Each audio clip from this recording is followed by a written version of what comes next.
Okay. I'm calling the meeting to order. Roll call, please. Trustee Crane? Here. Trustee Wigan? Here. Trustee Soilu? Here. Trustee Barto? Here. Trustee Murphy? Trustee Pearson? Here. Trustee Anderson? Here. Dr. Smith? Okay. So we would like a motion to adopt the agenda. Anyone? So moved. Second. Trustee Wigand made the motion and Trustee Pearson seconded it. Roll call vote, please. Trustee Crane? Yes. Trustee Wigan? Yes. Trustee Soilu? Yes. Trustee Barto? Yes. Trustee Murphy? Trustee Pearson? Yes. Trustee Anderson? Yes. Okay, great. The vote was unanimous, minus Trustee Murphy being absent. We do not have community input on closed session items, and so now we will move to closed session. The items are conference with labor negotiator and public employee discipline, dismissal, release employment, and we will return to open session at 6 p.m. Thank you.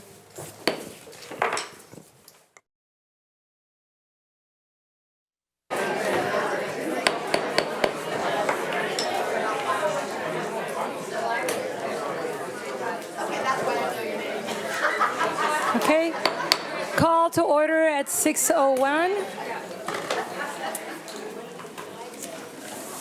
All right. In closed session, the board took action to release and non-reelect one temporary certificated employee pursuant to Education Code Section 44954, effective at the end of the 2023-2024 school year, and directed the superintendent or designee to send out appropriate legal notice. The roll call vote was as follows. It was unanimous. All right, so we move on to opening ceremonies, and we will have a moment of reflection and pledge of allegiance led by Trustee Wigand. Please stand.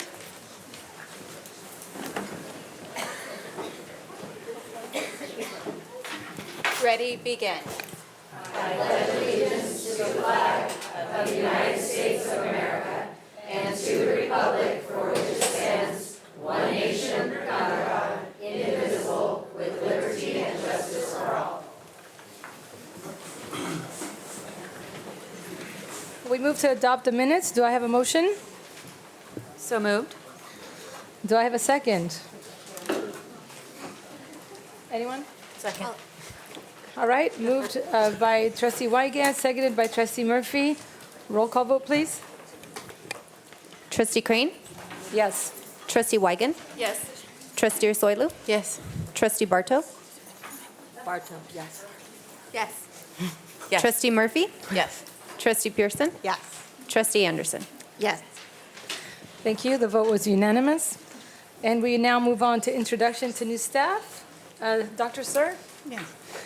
Good evening, Board Member President Crane, board members, cabinet, and esteemed guests. If I could please ask the new East Bluff Principal, Daphne Eby, to come up.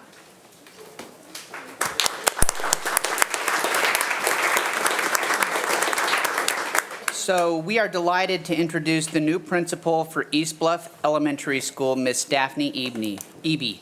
She comes to us with 5 years of experience as an elementary school principal, bringing a high level of knowledge and dedication to Newport-Mesa.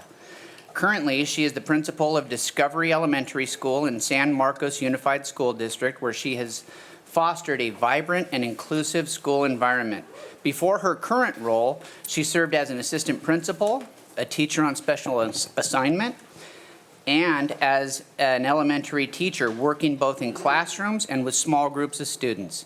She is appreciated for her excellent communication skills and unwavering dedication to her students and staff. She has created a very positive school culture that values inclusivity, safety, and collaboration. And Newport-Mesa is very excited to welcome East Bluff Principal Daphne Eby to the Newport-Mesa Unified School District.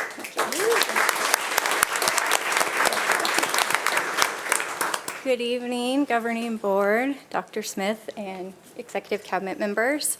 I'm really humbled by that, and also by your confidence in me to serve as a leader in your school district. I'm very proud to be here right now. This is a school district that I look up to, and it's high achieving. I'm proud to be a part of, and honored to serve as the next principal at East Bluff Elementary School. I'm looking forward to collaborating with the families, staff, and students to continue to provide a welcoming learning environment where all students are able to be successful.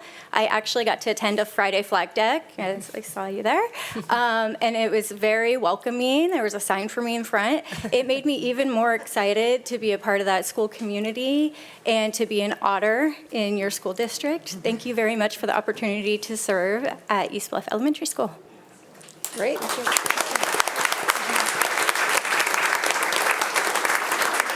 Next, we have Assistant Superintendent Torres.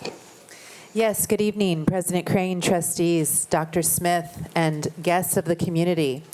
At this time, I'd like to call up Scott Mesurier to the podium, please, so I can say a few words about Scott. We are so pleased to welcome Scott Mesurier, who will be joining us as our new Back Bay principal starting on July 1.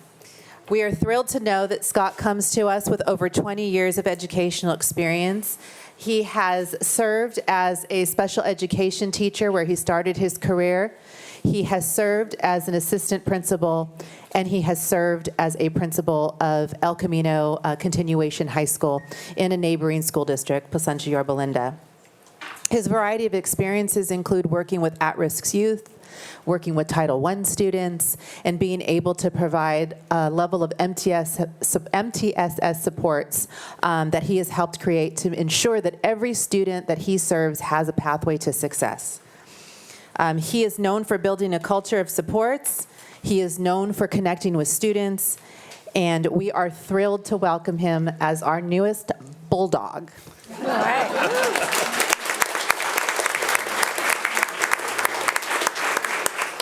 Good evening, President Crane, trustees, Superintendent Dr. Smith, cabinet, and guests. My name is Scott Mesurier, and I'm deeply honored to join the Newport-Mesa Unified as your new principal of Back Bay High School. I come to you with a wealth of experience where I have dedicated myself to building systems of support that promote the success of all students. I am incredibly excited to collaborate with each of you as we share the belief that when we teach the whole child and we meet our students where they are, that when we treat everyone with respect and dignity, and when we provide a caring environment, all students will rise to their best and meet the expectations of our quality educational programs. So thank you for welcoming to Newport Mesa, and go Bulldogs.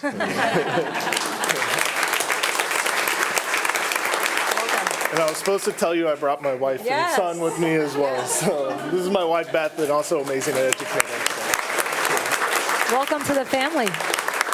Thank you very much. Thank you. And even if you want a photo op, and Nat Franco can take a picture. All right, we're good? All right.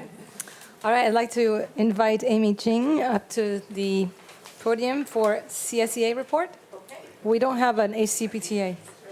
Oh, we still have more? Oh, we do. All right, let's keep it going. Apologies. We have a lot going on tonight, so we have to keep each other honest tonight. So thank you. I'm going to continue with discussion tonight regarding the recognition of our secondary education student award winners. We have several levels of awards that we're going to be recognizing tonight. We have our AVID program, and we have our AVID 8th grade standouts, and our AVID scholars, and we have our Angel scholars, and we have our GATE scholars. So we just have a lot of awards tonight. So when we call you up, if you would come up, and we'll have our trustee come down and take a photo with you. At this time, I'd like to go ahead and welcome Keith Carmona. He is going to speak about our 8th grade standouts.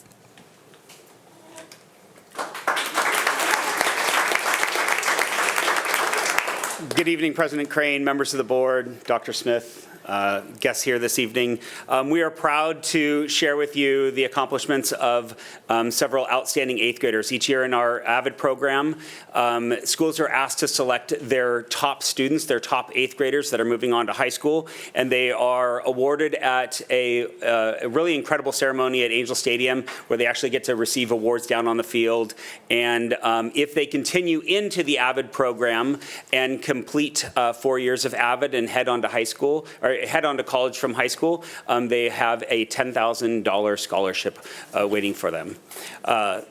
Now, we are excited to share with you that we have AVID standouts from 3 schools that were recognized. The first one was from Costa Mesa Middle School, and that is Angie Hernandez Garcia.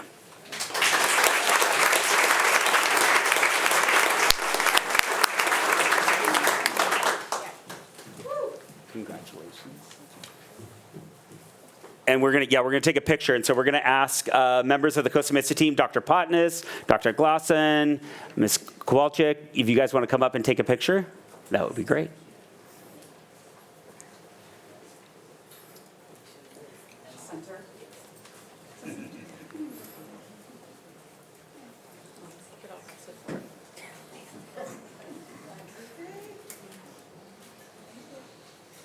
Congratulations, Angie.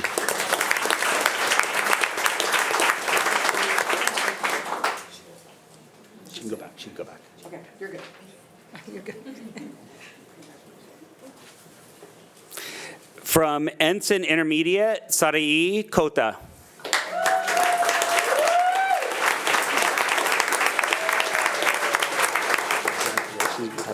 And I'd like to welcome up the members of the Ensign team, Principal Payne, AVID teacher Sarah Tucker, admin intern Ashley Riley, and any other member of the Ensign team that wants to come along.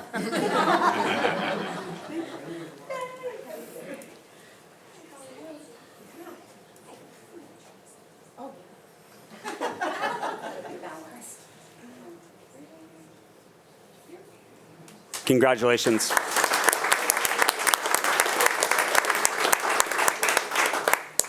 And lastly, she couldn't be with us here this evening, but it is worth noting that Jacqueline No from T. Winkle was also recognized as an 8th grade standout. So congratulations to her as well.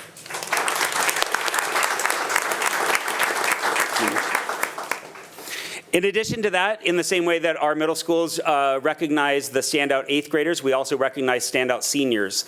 So it's top seniors in each of our AVID programs are recognized. And another incredible ceremony at the such and such theater that I can't remember the name of at UCI. It'll come to me when I sit back down. Nevertheless, an amazing ceremony that recognizes seniors throughout Orange County in our AVID program. Tonight we would like to recognize, and this is a name you'll get used to hearing this evening, from Early College High School, Paxton Onstott.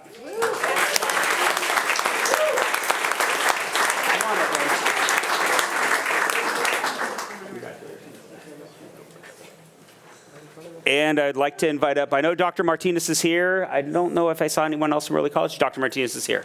Perfect. We're going to take a picture of you. Thank you.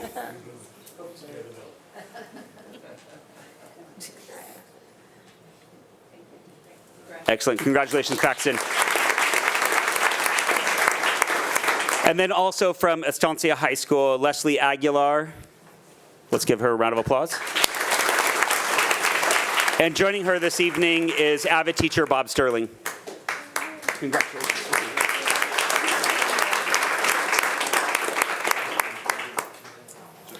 The AVID teachers are reminding me that's the Barclay Theater at UCI. Thank you.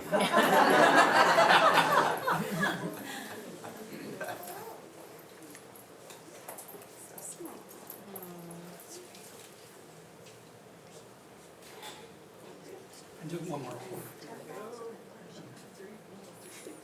Congratulations.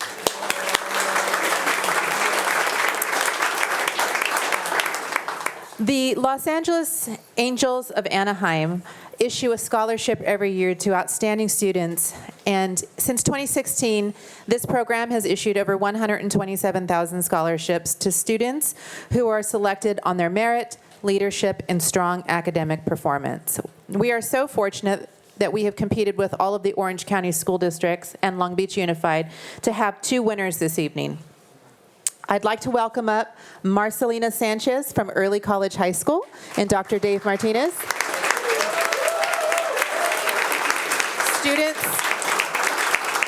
Students who receive an Angel Scholarship receive a full ride to their college of choice or university.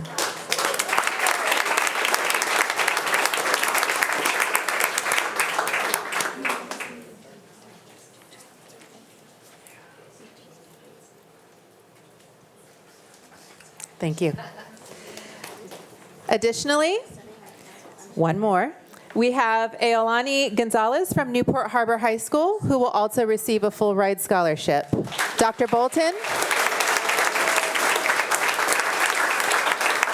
please join us at the podium.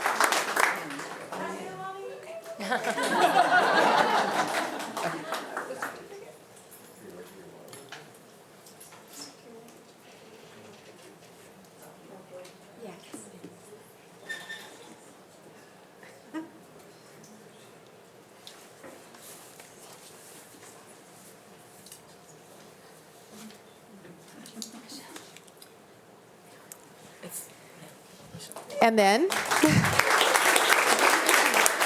we would like to welcome up, once again, Paxton Onstott, who is also a winner of this scholarship, and Dr. David Martinez. Congratulations.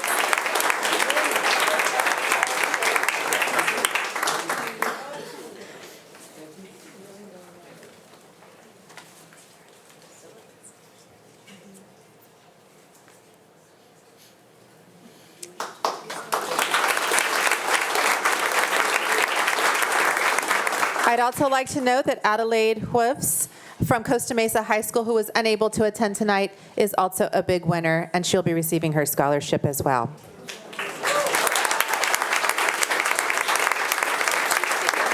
Our final academic recognition for the evening is the Gates Scholarship.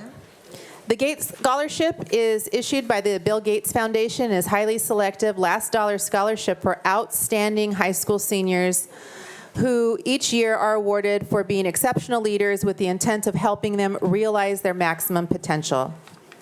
And we'd like to welcome up again from Early College, Paxton Onstott.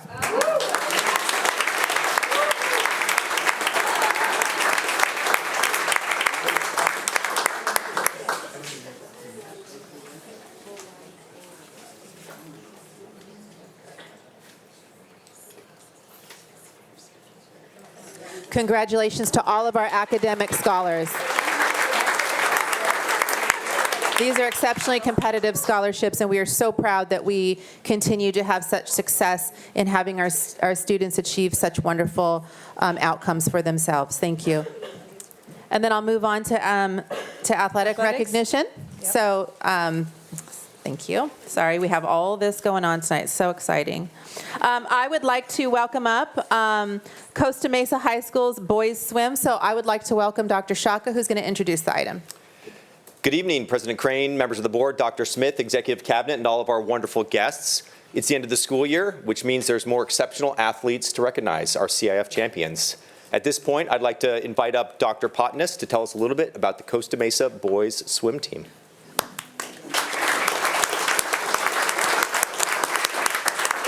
President Crane, members of the board, Dr. Smith, Executive Cabinet, and distinguished guests. It is my honor to bring forward our boys swim team from Costa Mesa High School. Our incredible swim team won back-to-back CIF championships 2 consecutive years in a row. Let's give it up.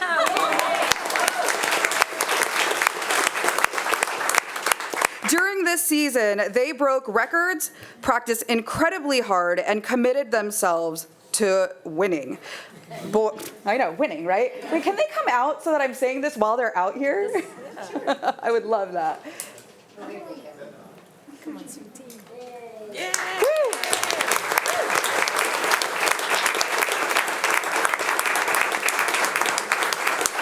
Boys, your hard work dedication, and teamwork have brought us to victory once again. Congratulations on this outstanding achievement. And up to share some positive words is one of our amazing coaches, Coach Keith Ryan.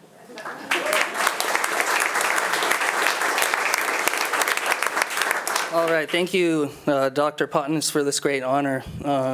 Just real briefly, these are the 2024 CIF Southern Section Division II overall team champions. Congratulations, guys. Just real quick, about 1 minute of your time. It's not just an accomplishment, it's amazing, they're fantastic. It's actually historic. If you look at CIF Southern Section swimming, the origins go back to 1917. And in that 100-plus year period, never before has a team won Division III, been moved to Division II, and finished first that same year. So great job, guys. Not just an amazing job, but a historic job. Congratulations.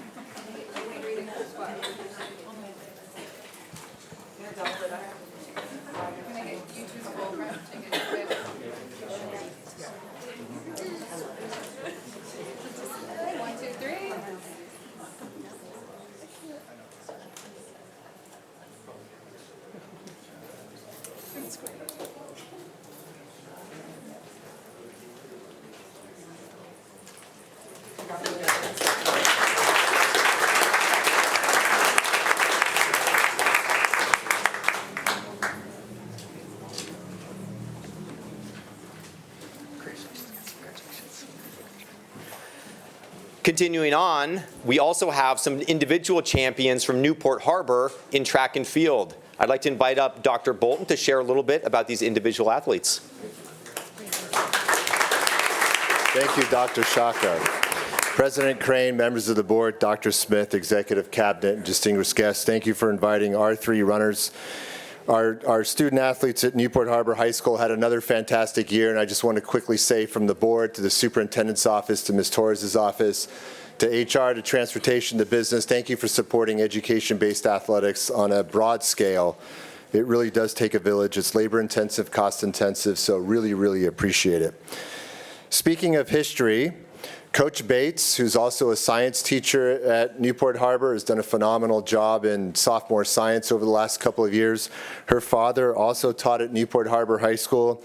And between Natalie, Marley, and Keaton, they just rocked the whole track and field world this year, winning left and right at the Arcadia Invitational and also at the Division II level at CIF. They were runners-up as a team. They came in second place, but individually they won their events. Coach Bates will talk about the events a little more, but I specifically want to highlight Natalie McCarty, who is a fourth-generation Newport-Mesa student. Her great-great-grandfather actually built the stands at Davidson Field back in the day for Sidney Davidson himself.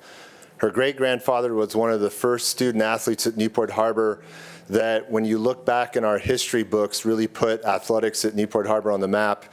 Before there were all these different divisions and 20 CIF first team, all leagues and all CIF and the divisions within CIF, he was one of 5 all Southern California basketball players, graduated in 1946, Bud Aldridge. Then Kelly Bourgeois, her grandmother is our librarian, has been the librarian there for 30 years, graduate of Costa Mesa High School. And then her mom, Katie, also ran track and field and is a graduate of Newport Harbor, and now you have Natalie. But between Keaton, Marley, and Natalie, their GPAs are from here to the moon and back.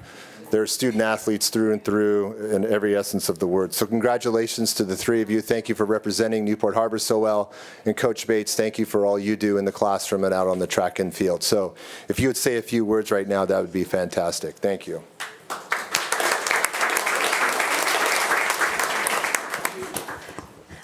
Good evening.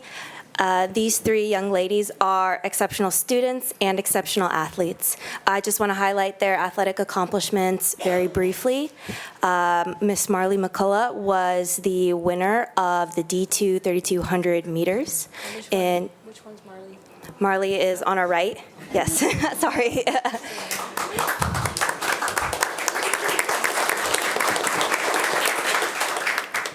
In the center, Ms. Keaton Robar was our 800-meter CIF winner, also CIF Masters winner, and third place in the state for the 800.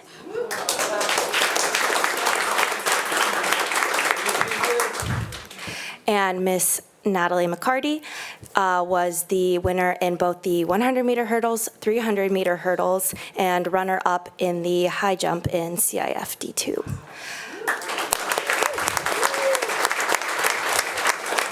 And all of these 3 young ladies were also on our school record distance medley relay, which is currently ranked number 4th in the entire country. So phenomenal job to these 3.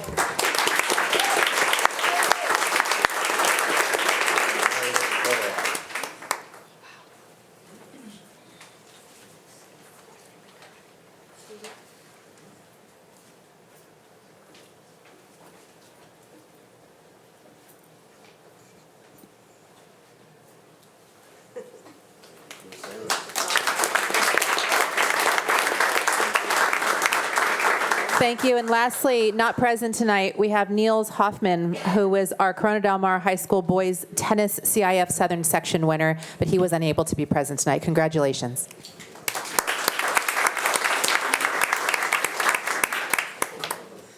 Thank you. We do have amazing students. We're always wowed by their talent and their gift. So now we will move on to Amy Ching with a CSEA report. Thank you, parents, for being here and supporting your children. Yes. All right. Thank you. Good evening, President Crane, trustees, Superintendent Smith, cabinet, and guests. I had a little scribble you can see, maybe you can't, on my paper. I didn't want to forget something. About a month ago, some of the staff at Costa Mesa High School reached out to me to let me know that one of their classified coworkers was retiring. Sally DeSaro. Sally DeSaro, they reached out to me because she has worked for the district as an instructional assistant special ed for 47 years. Yeah.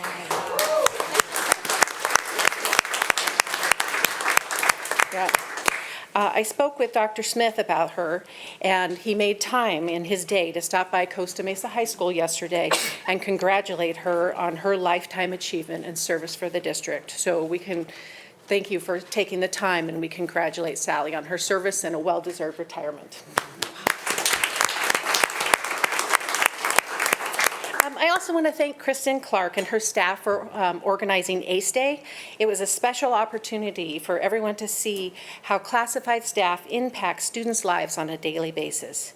Your support of this day is meaningful, and we thank you. We look forward to continuing to collaborate and expand on this annual event. The end of the school year is upon us, and the music is in the air. School is out for summer. We want to thank both classified and certificated staff for making it a great year. While summer is beginning for some, for others it means it's time to support summer learning programs and district needs. M&O is beginning their busy season repairing and preparing buildings for the next year of learning. Nutrition services will continue to feed students and the community.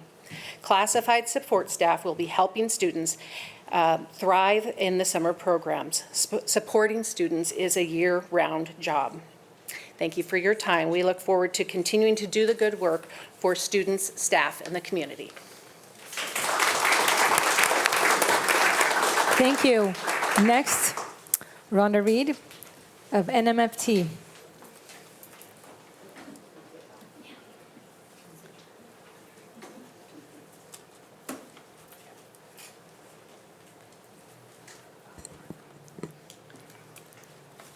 Good evening, President Crane, trustees, cabinet, and guests here tonight. We want to congratulate all the grads, promotions, and awards that are taking place this week. We are grateful for all of our educators who play a large role in these students' lives, guiding them, caring for them, teaching, and inspiring them. Yesterday, we also celebrated our school site representatives who give of their time to support the educators at their sites. As we close out another school year, we want to express our gratitude for our school board. Not only do you make decisions for what's best for kids, but also for those, our educators, who have been entrusted to teach them. We want to specifically thank you for putting an elementary counselor at every school, for also, yay! For also lessening the paperwork, the enormous paperwork that our special ed teachers have by removing the Medi-Cal billing from their plate. And a big thank you again for giving certificated their first paycheck of the school year in August. So thank you.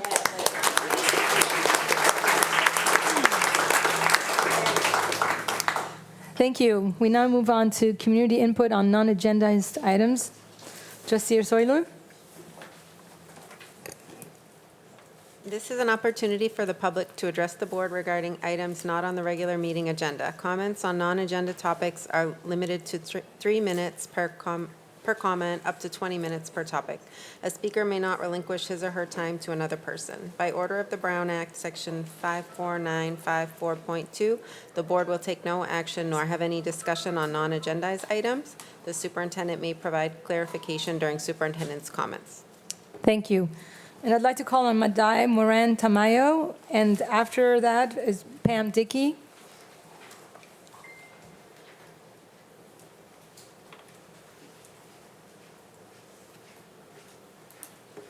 Good afternoon. My name is Madai, and I'm a parent of Sonora Elementary School.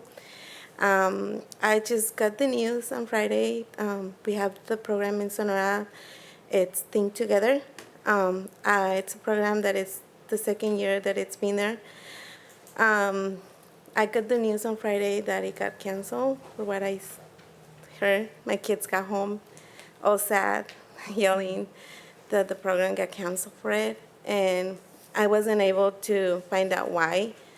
I work Monday through Wednesday, so I was able until today to speak to one of the members and ask them what was the reason it got canceled for it. They were not able to answer. I got really sad about it because it's a really great program. It helped my kids a lot. It's not only in the way of learning, but physical and some other ways. I don't know if you guys can do something about it. I don't know who's in charge of it, but I hope you guys can get that program back. And hopefully you guys have that for other schools too, because that helps the kids and helps the parents too. I really, really hope you can get all together and get that program back. That's all I ask for. Thank you so much. Thank you. Next is Pam Dickey, and after Pam, Iracema McAllister.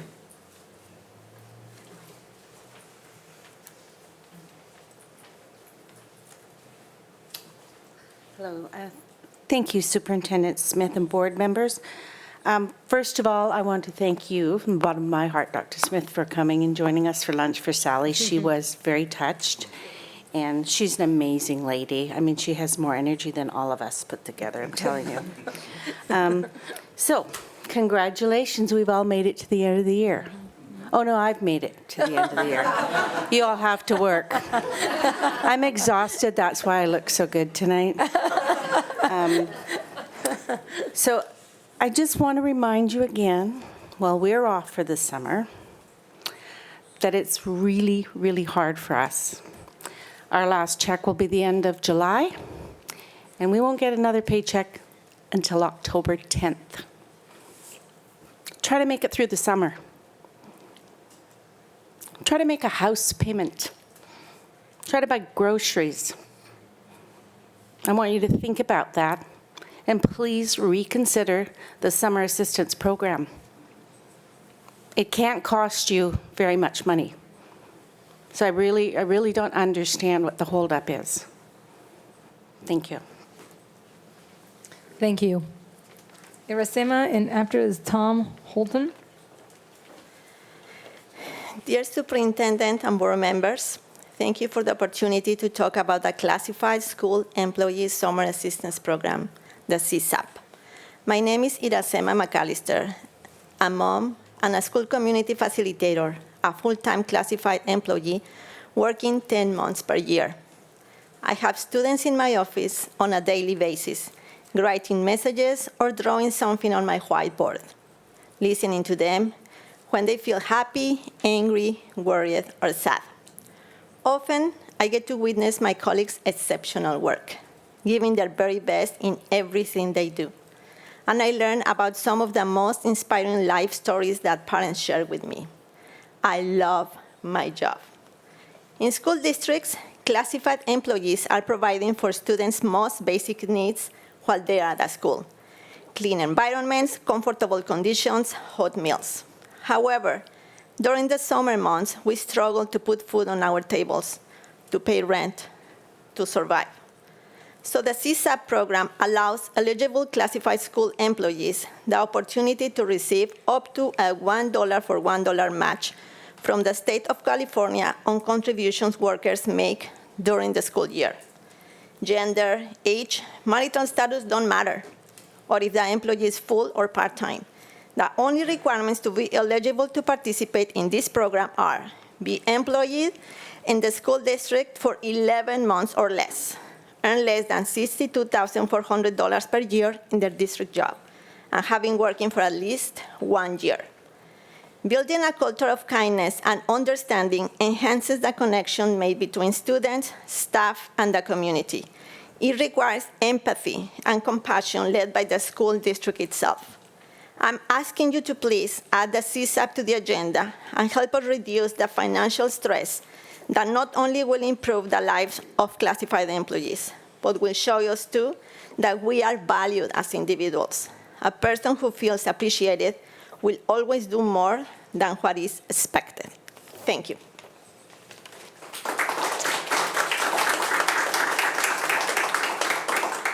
Tom Holton, and lastly, Erica Villapando. Good evening. My name is Tom Holton. I live at 1428 Sea Ridge in Harbor Cove. I'm a 50-year resident of Newport Beach, and 25 years ago, I was on the Citizens Oversight Committee for Measure A. Dr. Barbeau recruited me off the Citizens Oversight Committee to be the sole owner's representative for all the Measure A work, all 28 campuses. And I read the little questionnaire that came out, and I said, you'd probably like to know the history of what we did to get Measure A done. Gene Hartline, the founding chairman of the CAS organization, said our Measure A program was the top 10 in the state, and he didn't know who the other 9 were. And I'm very proud to have been the guy who co-wrote the implementation plan for all 28 campuses. I chaired all the meetings with the 28 site committees, consisting of 7 to 11 people, all Brown Act meetings, published all the minutes for all of those, met with multiple board meetings. I just thought you would like to know that that history is available. And it's, as Paul Reed, who was a previous business manager, said, I'm the sole continuous thread from design concept through certification and occupancy of all 28 campuses. We spent $193 million, and I worked with Paul Reed to come up with all the things that we didn't get done because of budget limitations for Measure F. And that passed also. So if you want to know how we did that, I just want to let you know I'm still here as a 50-year resident of Newport. And I'd like to sit down with whoever is putting the bond together, because I know what that's like, and I know what it's like to chair 7 to 11, let me see, concerned citizens, faculty, and the people all had one thing, and two things in common. They thought everybody it was going to get something done, but they didn't care about the other 27. So I was the one who dictated who went first and who came in last for all the Measure A work. Just want to let you know I'm here, and I'd love to share with somebody the history of all of that. Thank you. Thank you.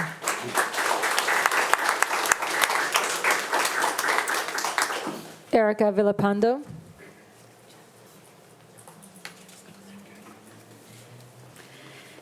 Good evening. My name is Erica Villalpando, and I'm a mother, an educator, and a community member of Costa Mesa. I'm also an advocate for parents, especially in our less representative communities, such as the West Side and our immigrant communities, Spanish-speaking communities. And I'd also like to say that I strive to be an honest person and teach my children that telling the truth is an important value and that secrets, especially within or about our family, is not okay. This is not a political endorsement. This is not against or for anyone, and I am not here to say that anyone is less than. This is about transparency, trust, and knowing that authoritative adults in a school setting where kids spend most of their day will not be keeping any secrets or important information from parents. Parents, administrators, and teachers. Have you heard of Bill AB 1955? Assemblyman Christopher Ward from San Diego introduced a bill on May 29th that aims to strip control from local school boards. Ward's AB 1955, also named the Safety Act, is an attempt to override the parental notification policies passed by a growing number of school boards across the state that require schools to inform parents if their child changes their name and/or gender at school. It also attempts to codify the illegal California Department of Education guidance advising schools to lie to parents about students swapping genders. This comes after an attorney with the state Attorney General's office admitted in federal court last month that the department's guidance was unenforceable. But what makes Ward's move extra alarming is that his legislation is what is known as a gut and amend bill. That means he hijacked another bill and replaced its text to create AB 1955, allowing him to skirt the usual legislative process that allows the bill to be debated and the public to weigh in on through public hearings according to the predictable legislative calendar. It is being fast-tracked as we speak. Ward introduced the bill, which is backed by the California Teachers Association and the powerful LGBTQ+ lobby. AB 195 is a serious and direct attack on parental rights in California. Keeping secrets from parents and trumping the child-parent relationship should not be protected by law. Parents must be informed about anything that relates to their child in and out of school. AB 195 is a desperate attempt at keeping parents in the dark by hiding information about their child. The Senate Education Committee passed AB 195 on Wednesday, May 29th. It will be heard again in the Senate Appropriations Committee on Monday, June 10th. If it passes and becomes law as currently written, this school board will be protected and will be able to keep crucial health information from you. They will have to follow the law. Kids in California age 12 and over already have medical privacy. There's better ways to help our kids and nurture the child-parent relationship. I encourage everyone to keep track of the bill. Thank you. Thank you. We move on to superintendent comments. Yeah, let's start with our amazing ELOP programs in the district, after school, intercession, before school, in certain situations. Just want to let that parent know and other parents that we're going to continue those programs. The programs will in fact continue. They will still be free. They'll still include academic enrichment, engagement, nutrition, physical activity, as well as the arts. So they are very, very rich programs. We will not be canceling them. We may change providers from time to time, but we remain committed to those opportunities and providing those opportunities at no cost to our families. So just so our folks know that. The Summer Assistance Program, mentioned this last time. We're really excited that we have more dates scheduled with our amazing partners at CSEA. And that's a part of many conversations they're having, and look forward to seeing how those things are resolved and the solutions that come forward. So more to come on that one. The bond, I just wanted to make sure the gentleman, his comments were clarified a little bit, because he mentioned putting this bond together. He said, to be clear, the board has not voted to put a bond together to place it on a ballot. All this board has done is voted to ask the question. That's what they do as elected officials, is they work with their constituents to determine the values and needs of that community, those shared values. In that same spirit, they've asked the community how they feel about funding measures related to safety projects, infrastructure, et cetera. No determination has been made. They haven't even seen that data yet. So anyone paying attention to this meeting, watching at home, honey, I know you're watching. The board, in fact, hasn't made a decision. So just so you know, that hasn't happened. And then AB 1955, I would just say nothing to clarify necessarily. They're just admonishing the board to keep track of it. This is a great board. In fact, they prioritize legislative updates.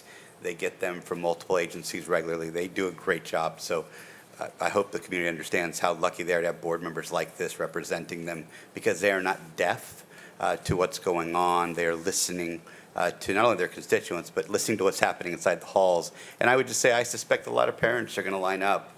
I know it's a long drive to Sacramento. It's especially hot this time of year, but it's a short plane flight. And I'm sure folks are going to line up and go to Sacramento and advocate there. As the parent identified, it is an issue happening at the state capitol, not here at this local level. But again, I believe, as admonished, our board members do that on all issues. They stay in tune with what's happening and will continue to do so. Thank you, Dr. Smith. There are no comments on agendized items, so we'll move on to achievement, report on the district on DELAC, and Assistant Superintendent Shields. Yes, we're so grateful tonight to have our DELAC leadership. They will be sharing with us their overview of the year.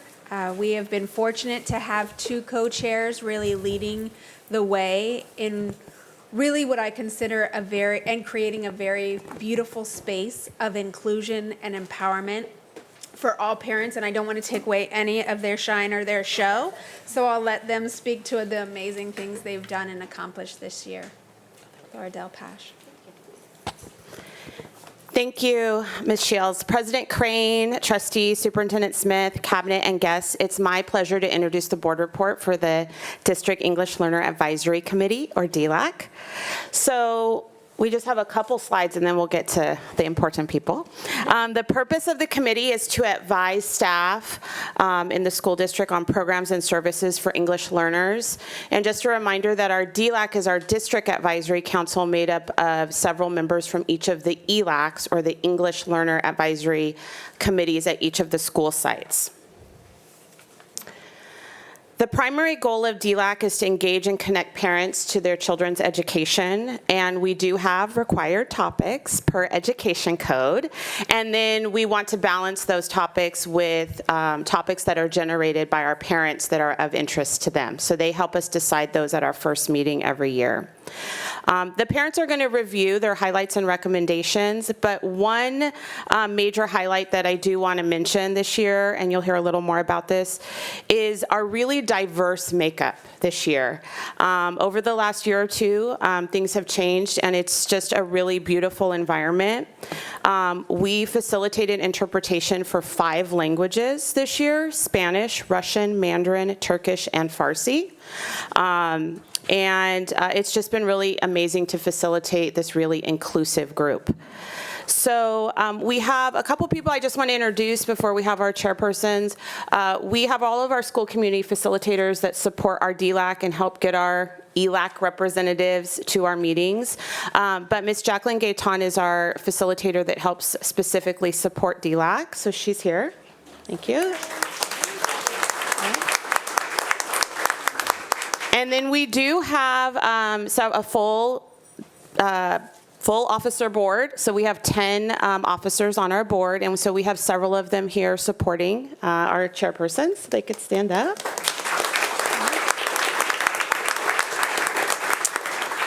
And so you have the full report, copies for you. We're not going to go through the full report, but the parents have decided which parts they want to share with you, and so they'll share a summary. So tonight we have Ms. Carmen Ramirez, who's one of our co-chairpersons, and she's going to be sharing the full report in Spanish, and then Ms. Nazmi Strembano will share the full report in English. Okay, so come on up.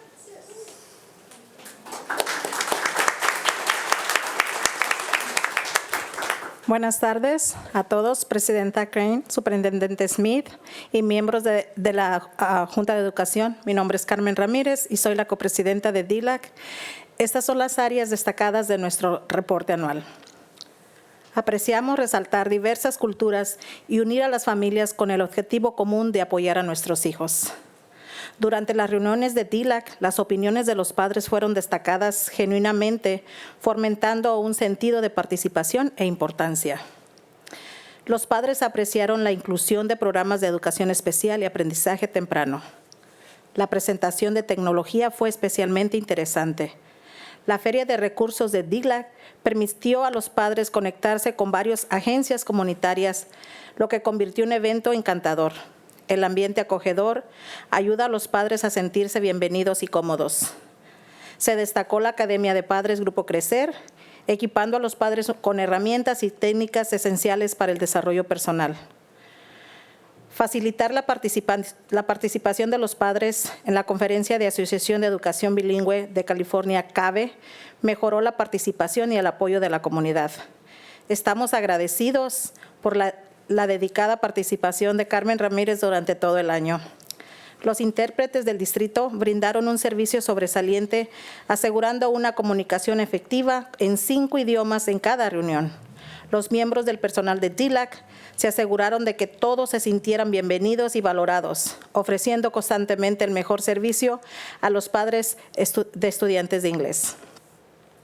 El trato cálido y amable del personal hizo que todos se sintieran incluidos, independientemente de su idioma o raza. Los directores de servicios educativos y socorro, Shane, asistieron con frecuencia a las reuniones, reconociendo a los padres la importancia de DELAC. Jackie Gaitán, facilitadora de la comunidad escolar, siempre estuvo disponible y accesible, ayudando a la organización de DELAC. La atmósfera en las reuniones de DELAC se transformó en un ambiente amigable, enriquecedor, haciendo que todos se sintieran como una gran familia, sin barreras del idioma ni de visiones étnicas. Las reuniones se convirtieron en una fuente de alegría, con cálidas sonrisas, creando un espacio inclusivo y acogedor para todos. Estas son las recomendaciones de nuestro reporte anual. Reunión comunitaria.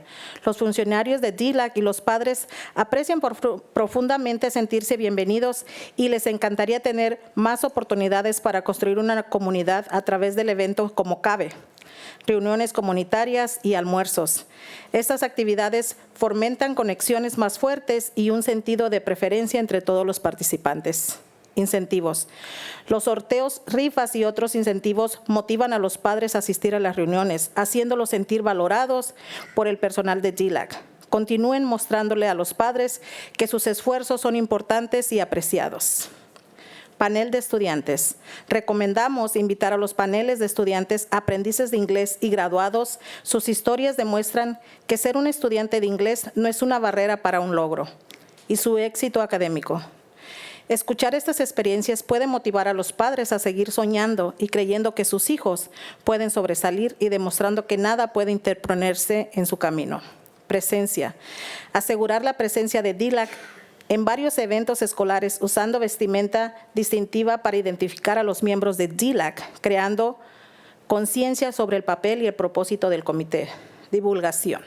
Durante el evento escolar, los miembros de DELAC interactúan activamente con los padres, explicando el significado y la importancia de DELAC, enfatizando que todos los padres son bienvenidos a asistir a las reuniones de DELAC y resalte los beneficios de la participación para los padres y sus hijos. Mostrar la presencia de DELAC y realizar esfuerzos de divulgación crearán conciencia. Temas de la reunión de DELAC.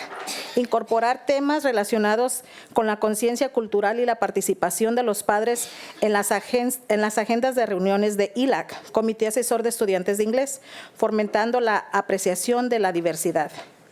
Incentivos para la participación. Implementar un programa de incentivos para reconocer y recompensar la participación de los padres en actividades, reuniones y eventos escolares. Esto podría incluir certificados de reconocimientos, pequeñas muestras de agradecimientos o participación en rifas o sorteos, fomentando un compromiso continuo. Fortaleciendo el papel del facilitador de la comunidad escolar.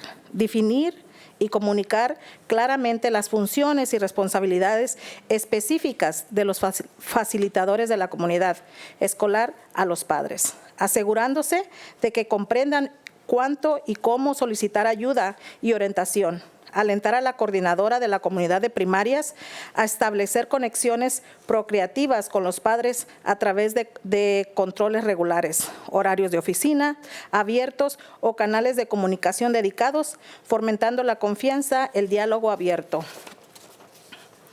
Apoyar a las familias subrepresentadas.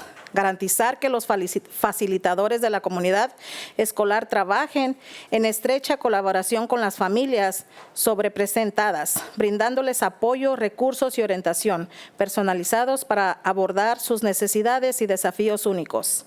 Asociación colaborativa en directores y coordinadoras de la comunidad. Fomentar una sólida relación de trabajo entre el director de la escuela y el coordinador de la comunidad, enfatizando la importancia de la colaboración y el apoyo mutuo para promover la participación de los padres y crear un ambiente acogedor para todas las familias. Fomentar la comunicación abierta, la toma de decisiones compartida y un frente unido para abordar las preocupaciones de los padres e implementar estrategias para mejorar las asociaciones entre familias y escuela. Junta escolar. Agradecemos el apoyo de los miembros de la Junta Escolar de nuestro distrito y recomendamos y los invitamos que puedan asistir constantemente a las reuniones de DELAC en un futuro. Asociación de California para Educación Bilingüe, CABE. El evento CABE fue un gran éxito para los padres y nosotros recomendamos al Departamento Multilingüe invite a todas las facilitadoras de la comunidad a participar en este fantástico evento en un futuro. Muchas gracias.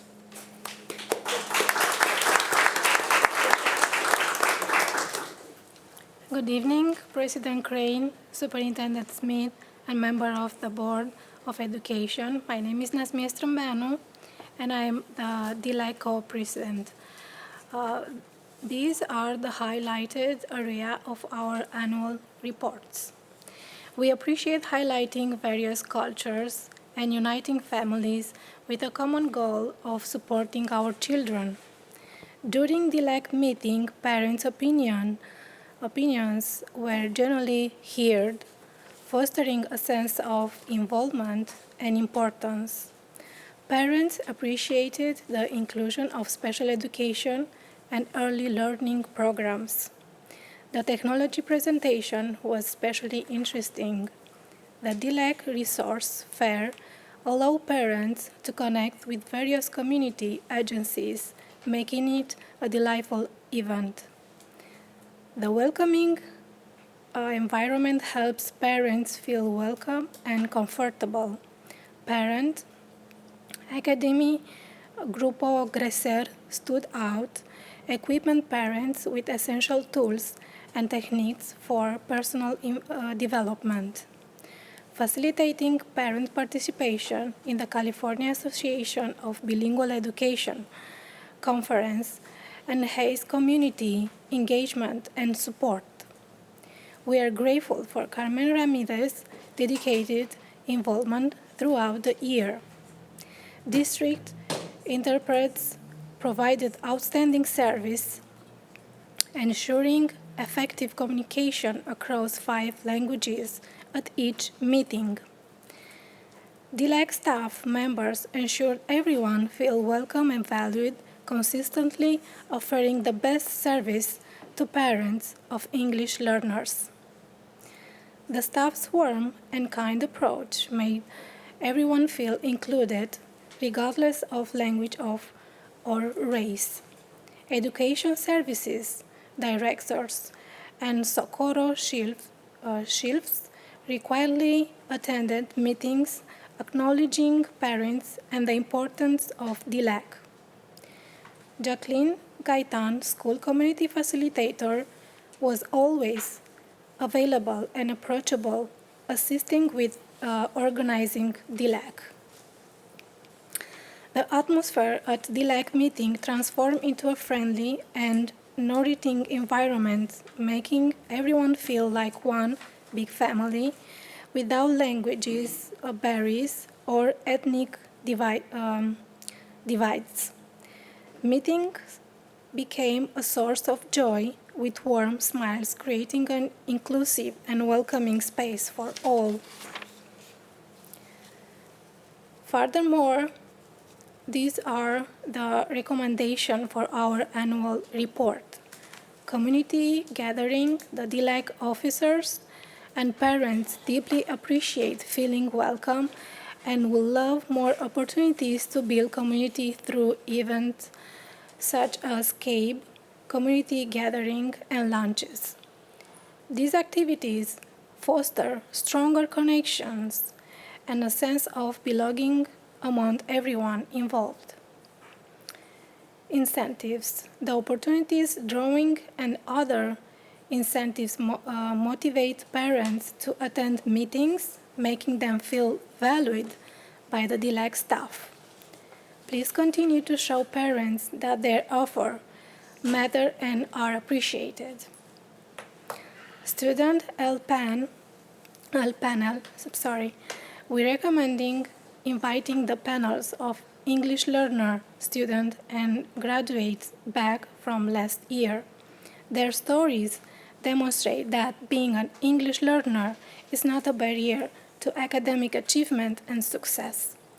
Hearing these experiences can motivate parents to continue dreaming and believing that their children can excel, showing that nothing can stand in their way. Presences. Ensure the presence of DELAC at various schools events such as open house events. Wear distinctive attire to identify DELAC members, raising awarenesses about the committee's role and purpose. Outreach. During school events, DELAC members actively engage with parents, explaining the meaning and significance of DELAC. Emphasize that all parents are welcome to attend DELAC meeting and highlight the benefits of involvement for parents and their children. Showcasing DELAC's presence and conducting outreach efforts will raise awarenesses.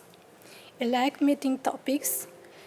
Incorporate topics related to cultural awarenesses and parents' involvement in the ELAC meetings agendas, fostering an appreciation of diversity. Incentive of participation. Implement an incentive program to recognize and reward parents' participation in school activities, meetings, and events. This could include recognition certificates, small token of appreciation or entry into raffles or drawings, encouraging continued engagement. Strengthening the school community facilitator role. Clearly define and communicate the specific roles and responsibilities of school community facilitators to parents, ensuring they understood when and how to reach out for assistance or guidance. Encourage elementary school community facilitators to productively build connection with parents through regular check-ins, open office hours, or dedicate communication channels, fostering trust and open dialogue. Supporting underrepresented families. Ensure that school community facilitators work closely with underrepresented families, providing personalized support, resources, and guidance to address their unique needs and challenges. Collaborative partnership with principals and school community facilitators. Foster a strong working relationship between the school principal and the school community facilitator, emphasizing the importance of collaboration and mutual support in promoting parent engagement and creating a welcoming environment for all families. Encourage open communication, shared decision-making, and a united front in addressing parents' concerns and implementing strategies to enhance family-school partnerships. School Board. We are grateful for the support of the UN NMUSD School Board members. We hope they can consistently attend DELAC meeting in the future. California Association for Bilingual Education. The CABE event was a tremendous success for parents. We recommend that the multilingual department invite all school community facilitators to participate in this fantastic event in the future. Thank you.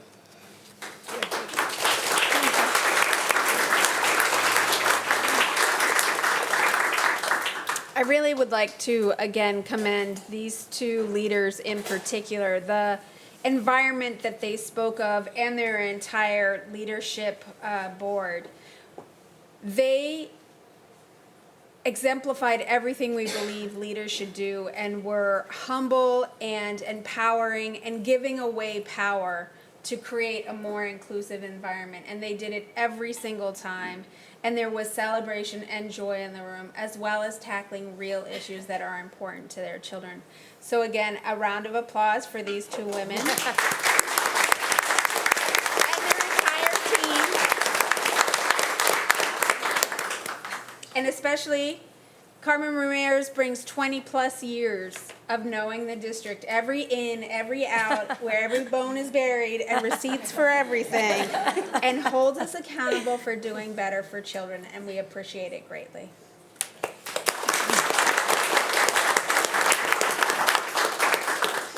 Thank you so much. And we now move on to Trustee Anderson. Thank you. I really appreciate this report, and one of the things that I most appreciate are the recommendations. I really appreciate that you took the time to put these together. I think they're different than they have been in the past. They're much more robust, so thank you for doing that. One of the pieces that we have for later for the LCAP is hearing from family and community for positive reports on welcoming environment, staffing, and accountability and availability. And I think one of the things that's also helpful are challenges, not just positive reports. I think the recommendations help provide things that we could be working on. And so I just want to add that. I don't think the data is correct if it's only the positive news. And so that's something that's really important. So I really appreciate you bringing that up and highlighting that tonight. So thank you. Okay. Thank you. Moving on to 17, informational items, legislative and state budget updates. Trustees Barto and Murphy. Yes, so I'll just get started. I was able to attend delegate assembly, and then the legislative committee for CSBA delegate assembly was in mid-May, and then the legislative committee was rescheduled for this past Monday via Zoom. Lots and lots of things, but I think the probably two most relevant were Prop 98 reform, or rather not reforming Prop 98. So one of the things that CSBA put a lot of advocacy into was to leave Prop 98 as is and instead do a suspend. It's very complicated, and I could go into the nuances, but the long and the short of it is thank you everyone for your advocacy in that area. There are some different ways that the budget will be looked at, and then it will become probably look at it again in the next couple weeks. It looks like I'm going to have to dig into it to understand exactly. It sounds like our legislative team at CSBA does it well as well. But the good thing is it appears that our Prop 98 will remain intact, which is very important for all of our schools and their funding. And the other big push from CSBA, which is kind of funny, I'm going to share this report. I'm going to pass it down, and it's Oh, yes. wonderful. But what's ironic about it, and it is very well presented, is it is a push by CSBA to stop the amount of documentation that is required. So it's kind of funny to have a little document for that effect. But what's telling is the state actually, when they are asked how many reports schools are required to submit, no one actually knows. And I was really confused as to how that could be possible. Surely there's somebody who has a list somewhere. Well, there are several lists, and people don't, as we know in government, don't always talk to each other. So this is just a kind of idea of the different reports that are asked for from the federal, state, and both state and federal level.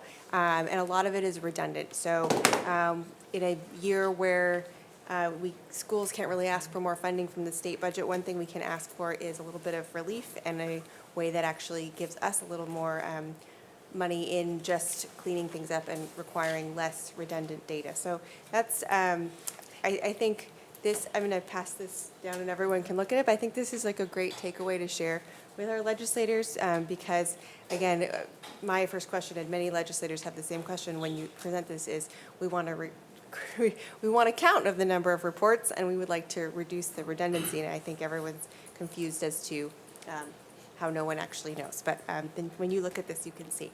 And did you have anything to add? No, just I would cheers to that too.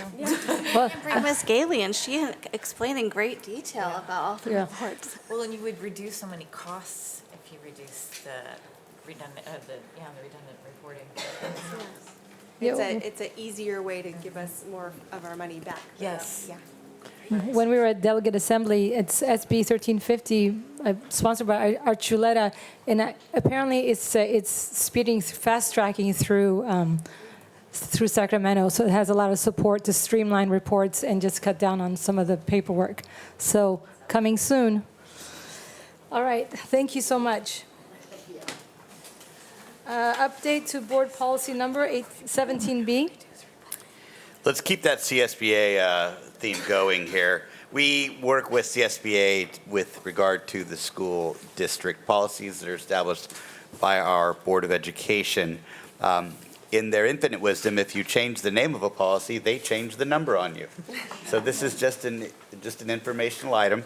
The board policy formerly known as 5132 is now 5132.16, student dress guidelines. And I compliment the board for thinking about names and titles that resonate with our community, even if it caused us a 0.16. That is a change. Thank you, accepted. We move on to item 18, consent calendar. And Dr. Smith, you wanted to make a comment? Yeah, this isn't a correction before the board considers taking action that is material. Item 18B15 about Lexia Learning, the company is correct, the amount is correct, all that's correct.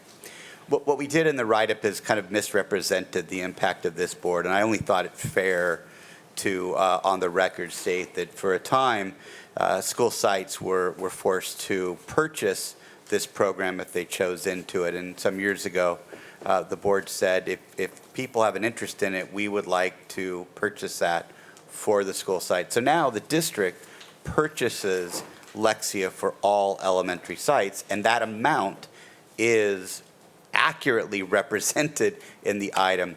I just wanted to make sure that the school board got its public recognition for making that investment some years ago. Thank you, Dr. Smith. All right, so do we have a motion to approve the consent calendar? So moved. Trustee Ersolu moved it, and a second? Second. Trustee Wygand seconded. Roll call vote, please. Trustee Crane? Yes. Trustee Wigan? Yes. Trustee Ursulou? Yes. Trustee Barto? Yes. Trustee Murphy? Yes. Trustee Pearson? Yes. Trustee Anderson? Yes. Thank you. The vote is unanimous. And we move on to 19, public hearing report. 19A, the report on the SELPA local plan services plan and SELPA annual budget plan for 2024-25 school year. Dr. Jocham? Thank you, President Crane. Good evening, Board. I'm going to call up Juliana Salvao, who is our District SELPA Director, to give you a little color commentary on the annual service and budget plan for the SELPA. As she's coming up, the one thing I will say is that as SELPAs were created in the state to better regionally serve students with special needs, the special education local plan, service plan, budget plan was really intended to be a benefit to multi-district SELPAs. So when you have multiple districts in a SELPA, and when I was in East San Gabriel Valley, it helps the people in Azusa know what programs are also in Covina Valley. And so it really explains for the whole SELPA to get a picture of where all the services are. And the same thing with the budget, because at a multi-district SELPA, the budget is split among however many districts you have who provide different programs. So when you're in a single district SELPA, the kind of the meaning and the meat behind an annual service and a budget plan is a little bit different because it's all one and the same for the district. So, Ms. Salvao. Good evening, President Crane, trustees, Dr. Smith, Executive Cabinet, and community members. The Newport-Mesa Unified School District, SELPA, is pleased to present the yearly updated local plan, which is a requirement set forth by the state of California. This comprehensive document integrates the special education department's annual service plan and annual budget plan. This plan outlines the district's policies, service definitions, scope of services, and the budget revenue and expenditures. The SELPA solicits feedback from the Community Advisory Committee. The CAC officers have provided insights and recommendations throughout the development process of this plan. These contributions are considered for implementation into the final plan and service delivery to students. It is important to acknowledge that federal and state allocations, budget allocations, only partially cover the expenses associated with providing a comprehensive special education program. The board proudly commits additional resources to bridge this funding gap and ensure all students receive the support that they need. The local plan has undergone a thorough review by the County Office of Education and has received signatures approving the plan. The complete document is attached to the board agenda item for your reference. At the next board meeting, you will have the opportunity to adopt the local plan prior to its submission to the state for final review and approval. I am available to answer any questions you may have. Okay, so the hearing, and seeing as there are no questions, we will open the hearing at 7:16. Are there any public comments? Seeing that there are none, the hearing is now closed. Thank you. And we move on to 19C, report on the local control and accountability plan and the 2024-25 budget. Assistant Superintendent Shields. Yes, and we want to recognize Vanessa Gailey for all of her hard work. That really is going on all year long to get us to this point today. There is a lot of listening to pros and challenges, and making sense of that in a way that leads us to strategic actions that move us forward as a district, humbly and with an accelerated pace to meet the needs of all students. And so before you, you have one of the documents you were talking about, Board Member Bartow, about, the onus that districts go through. This is one of those reports, which in its totality is over 100 pages of very small print and lots of numbers. Jeff will follow up with another such report. And so I think another thing to applaud Vanessa on very publicly is listening to the board's request to make sure that this information is both given to the state in the way it's demanded, but then also really translate it for the public to make sense. Yes. And for us to be able to do something with it. And the public meaning even our employees, because it's a lot. It's a lot of a lot. And so without further ado. Okay, thank you. Take it away, Bob. Okay. Good evening, President Crane, Superintendent Smith, members of the board, cabinet, and guests. I'm very pleased to present a brief report on the Local Control and Accountability Plan. Although it's a passion project, I could spend 40 minutes and have been known to do so. The LCAP is a requirement. It's a 3-year plan. It's all districts have to do it. It's going to demonstrate alignment of budget to plan. This is my partner, not in crime, but in quality.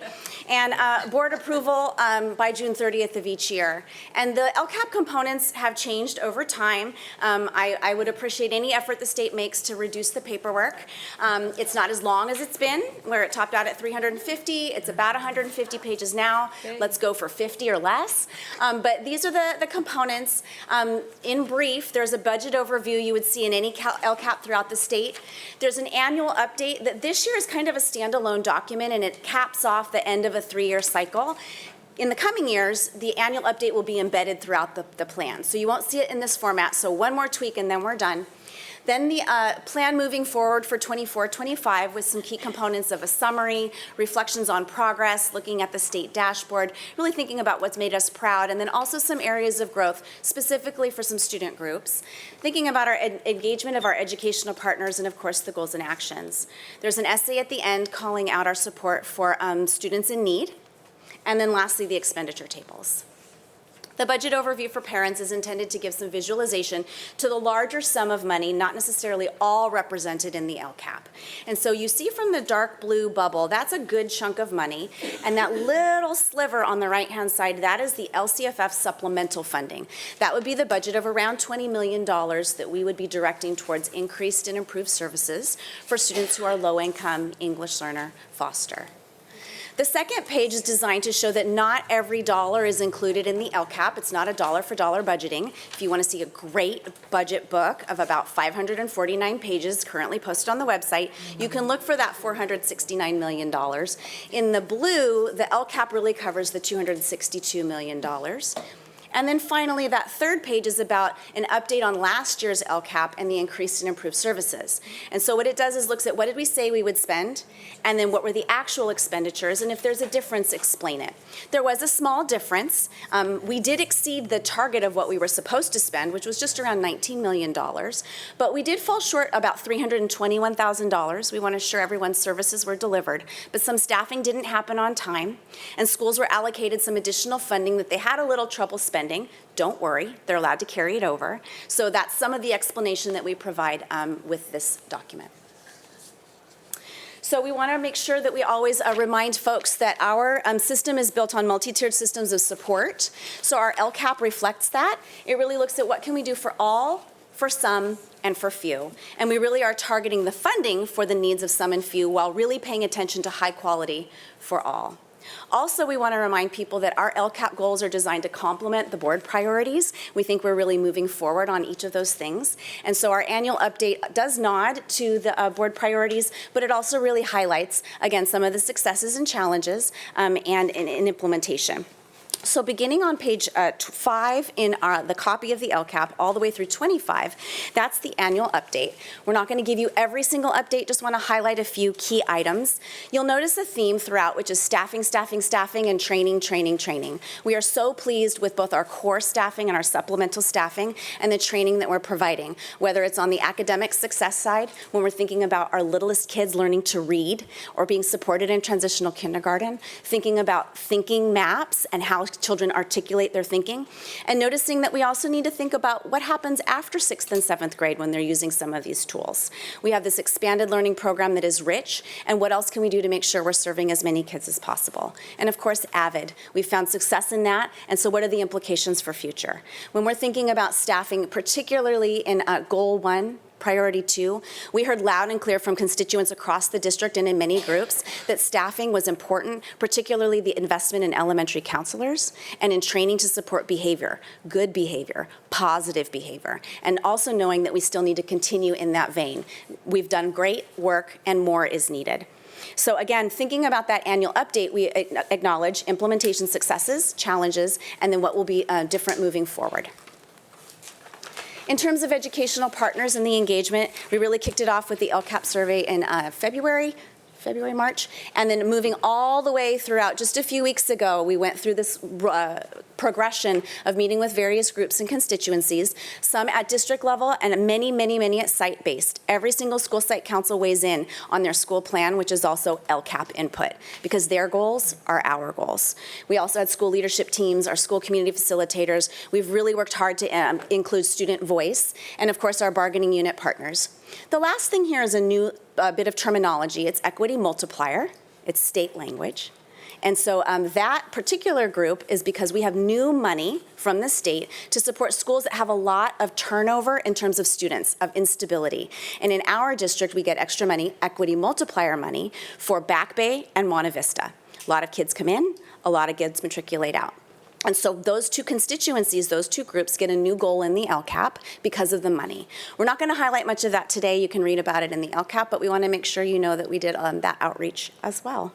You can see more specifics as well in your board packet in terms of dates and the number of groups.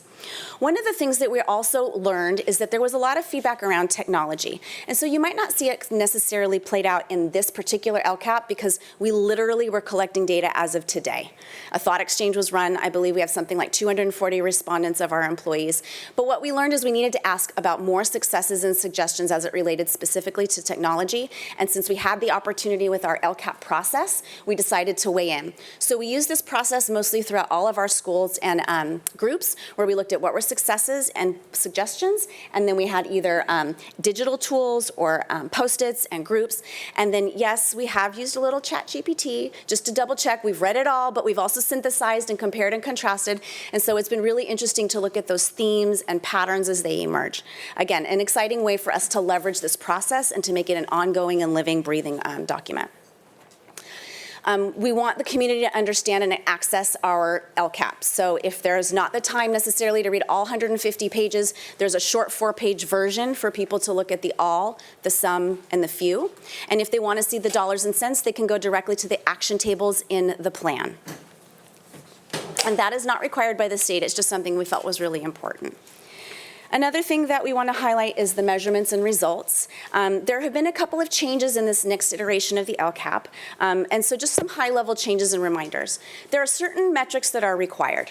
We don't get to choose. We have to include smarter balance results. We have to include chronic absenteeism, but then we can also include additional metrics. So for instance, if we say we're going to be expanding our AVID program, we want to look at success, we can create our own metric to measure that impact and effectiveness. We also can have qualitative input, which you've noted in our plan as well. So we have required, additional, and then contributing. Whenever we're putting some supplemental funding toward a service for low-income EL foster, we need to make sure that we're providing metrics to look at the impact and the effectiveness on that. And then finally, student groups. As I alluded to before, the California School Dashboard has highlighted successes. That's usually in green and blue. But then also there are some student groups that score at having some challenges, and so they are in the red.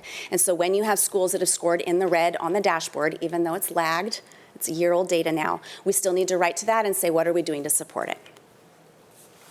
So the actions, again, they're organized by all, some, and few. In the LCAP now, they all have a number, and the metrics have a number now, which is new. So there's a number, and then there's a short title and a description. And then that short title mirrors what's in the action tables. Then we talk about the total funding, regardless of funding source. And then if it's contributing, yes or no. Contributing means it's part of that LCFF supplemental, and if it's not, then it's useful. It just doesn't contribute to that, that target of $25 million-ish. So the all, the sum, and the few. The funding sources are noted sort of in terms of categories in the action tables, but it doesn't necessarily go down to Title I, Title II, Title III necessarily, but you'll get a sense of whether it's LCFF supplemental, federal, state, or local. And so again, we just want to highlight that the plans are connected, and really we're not changing the goals, and our theme, aside from staffing and training, is stay the course. What we're going to do is make some key adjustments. So for instance, we're keeping our cadre of excellent professionals in terms of TOSAs, but we're going to reconfigure our elementary TOSAs to be general teaching and learning, because we have a lot of work to do around math, around history, social studies, around science. And while at one time it was appropriate to focus a lot on English language arts, we are broadening our horizons. Another example would be thinking maps. We're staying the course with thinking maps, but we're going deeper with our writing. We're moving on from narrative to expository, and we're also also looking at a rolling up through secondary. We're doubling down on our AVID program. We're expanding that to more schools, and we're really excited about the impact we think it's going to have. We're going to stay the course with training on behavior, but we're going to go deeper. And so special ed is working with gen ed to really have consistent messaging and support, and there's such rich resources in special ed. They're sharing the wealth. And then also, we're adding 10 schools to PBIS training next year. So these are some examples of ways that we're staying the course, but we're deepening. We know that we've done some really high quality professional learning. We want to make sure that more people have access to it, and that we are continuing to provide intervention where needed, but really paying attention to that high quality first instruction and our inclusive learning environments. A highlight for us is Goal 4, family and community engagement. Again, staying the course. We have reached a peak, 28 school community facilitators. We are so happy that we have those positions.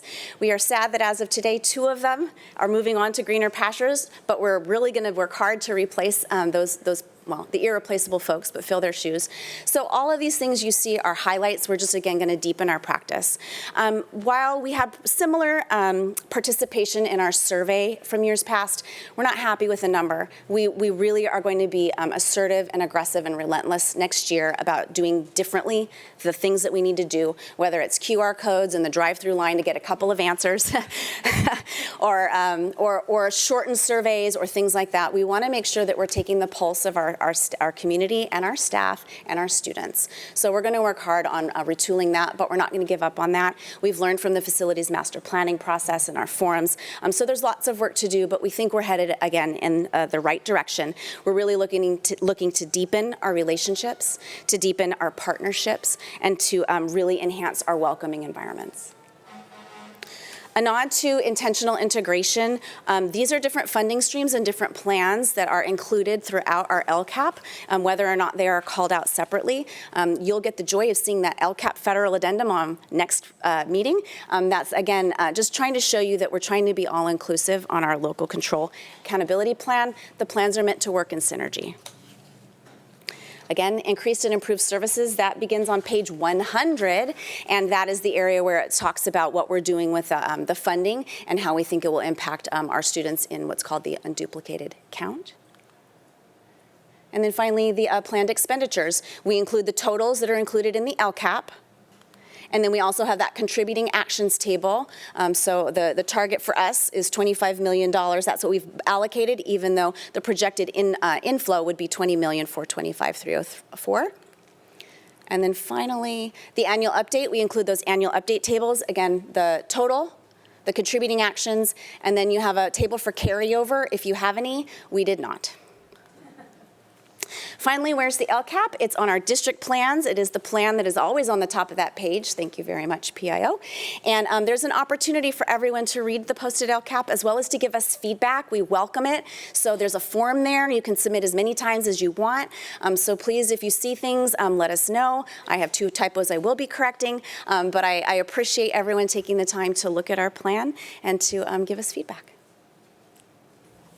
That was less than 10 minutes, yes? Ish. Lovely. Thank you. Trustees, any questions or comments?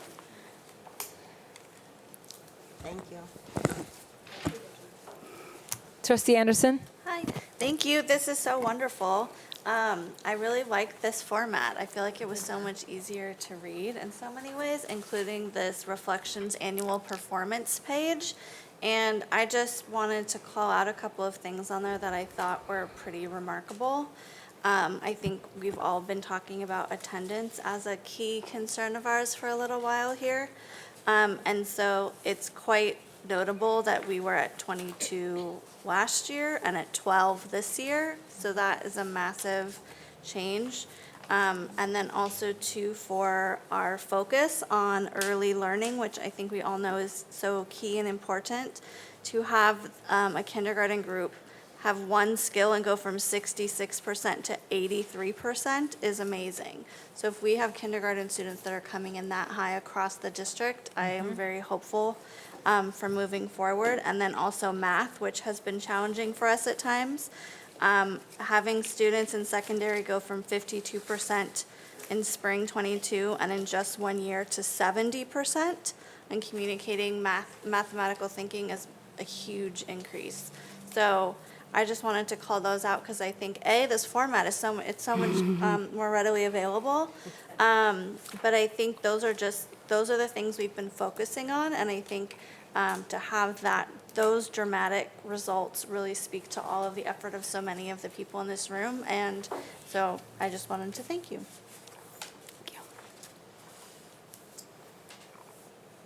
Anyone else? I like the phrase "stay the course, but adjust." Actually, it's a sentence. Because it's like we're getting the systems in place, and now we are monitoring and adjusting what needs to be tweaked, and that's music to my ears. Thank you. Thank you. Any other questions? Thank you. Thank you. Great work.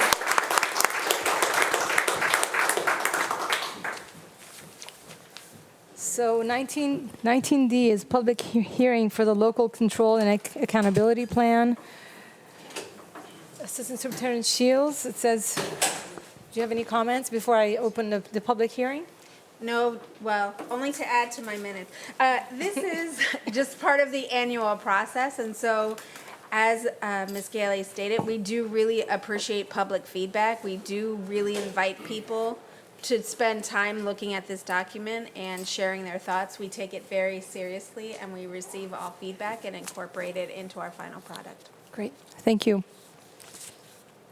All right, the hearing is now open at 7:34. Are there any public comments?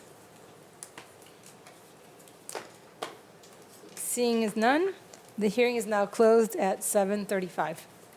Although it took like 20 seconds, but the clock changed. We move on to 19E, report on recommended 2024-25 all funds June budget. Mr. Trader. Good evening. Here we are. And I have to tell you, Trustee Bartow, I want to add my concurrence with the amount of compliance, the reporting. It's crushing. It's increased dramatically since Governor Brown's left. So it's a big deal. So here we are. Let's talk about the all funds budget. So it's a mandate, right? We have to have it done by June 30th, and we will come back to you with revisions at the first and second interim. And here's where we are in the process, right? The governor came out with his budget in January. He's now come up with his May revised budget, and now there's some negotiating going on.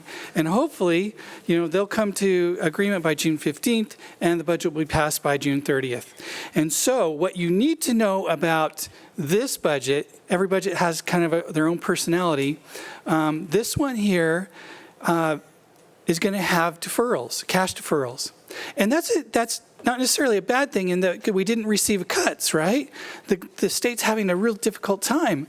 And so instead of getting some budget cuts, we're getting deferrals. That's really important to us because you support a reserve level that allows us to not have to go to the money changers. It's like if we have to go get a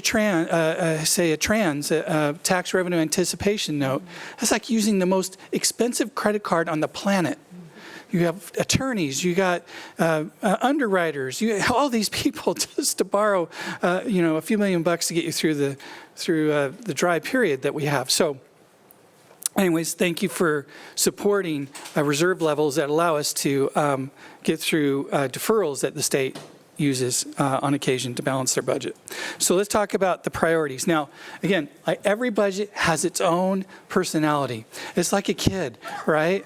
And it's just about as painful, I think, to birth a budget as they are. I don't know, but I would know. But it is painful. And this one here, this 24-25 budget, has significant one-time expenditures in it. And so when we thought about this, the strategy for, developing this budget is how do we do this, right? We got significant one-time expenditures. It doesn't make a whole lot of sense for us to cut and then bring back the following year. We thought about phasing things, but the things that the board has an interest in from the budget study session, I got a sense that we wanted that yesterday. So let's get it done. So we decided not to phase it. So here's what we have in this year's budget. The facility and maintenance master plan are in there, and we are accelerating some things in the maintenance master plan.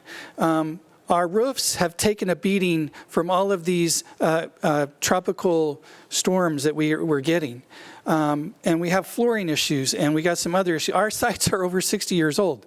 So it's like driving a 6-year-old car. They go to the mechanic a lot. And so we've accelerated some things to move some things forward in this 24-25 year. And then safety. So in this, we have the OCAIC recommendations and cameras and door hardware and bollards and window treatments and alerting systems and fence screening and campus safety personnel. And so right there alone, safety is $15 million alone. And that's all one time, with exception to the campus safety personnel.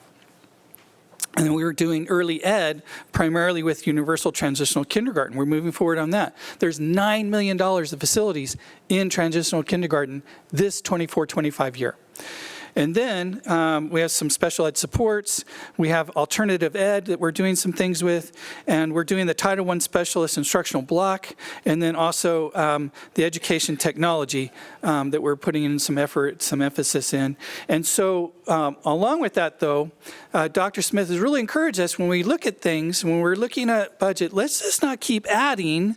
Let's have a maximum impact kind of mindset of just net zero FTE growth. And so we've really tried to put an effort to make that happen. And then we've got some career and college readiness that we're putting an emphasis in. So a lot going on in this budget and a lot of one-time stuff in this budget.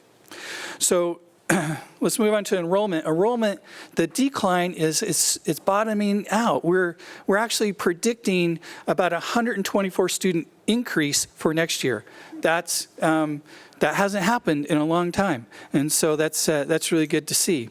And then in 24-25, we are experiencing a decrease in revenue. And so that's about 15.6 million. That's really rare that we see a decrease in revenue. An actual decrease. Sometimes it slows down, but an actual decrease is very rare. So 24-25, and you're noticing that's the fiscal cliff that everyone's talking about with the COVID funding. So we're experiencing that now. It doesn't feel so good, but it is what it is. And so when we look at pensions, pensions are going to drive expenditure growth, and we've got, in 2013-14, they're 5.5% of our budget. In 24-25, they're going to be 10.9%, and in the out years, about 11%. So it's taking more sizable portion of our budget. And then revenue and expense alignment. So you see here, for many years, we have been adding to reserves, right? And which has been a wonderful thing. We do have this 24-25 year where we're making some investments in our maintenance and in our safety. And those are one time. We return back to a normal kind of progression where we start adding again to the reserves. So let's take a look at reserves. So of course, the state has a 3% requirement, and then for community-funded schools, the LAO and the government financial officers associations recommends a 17% reserve for community-funded districts. And you can see here, these are the dollars,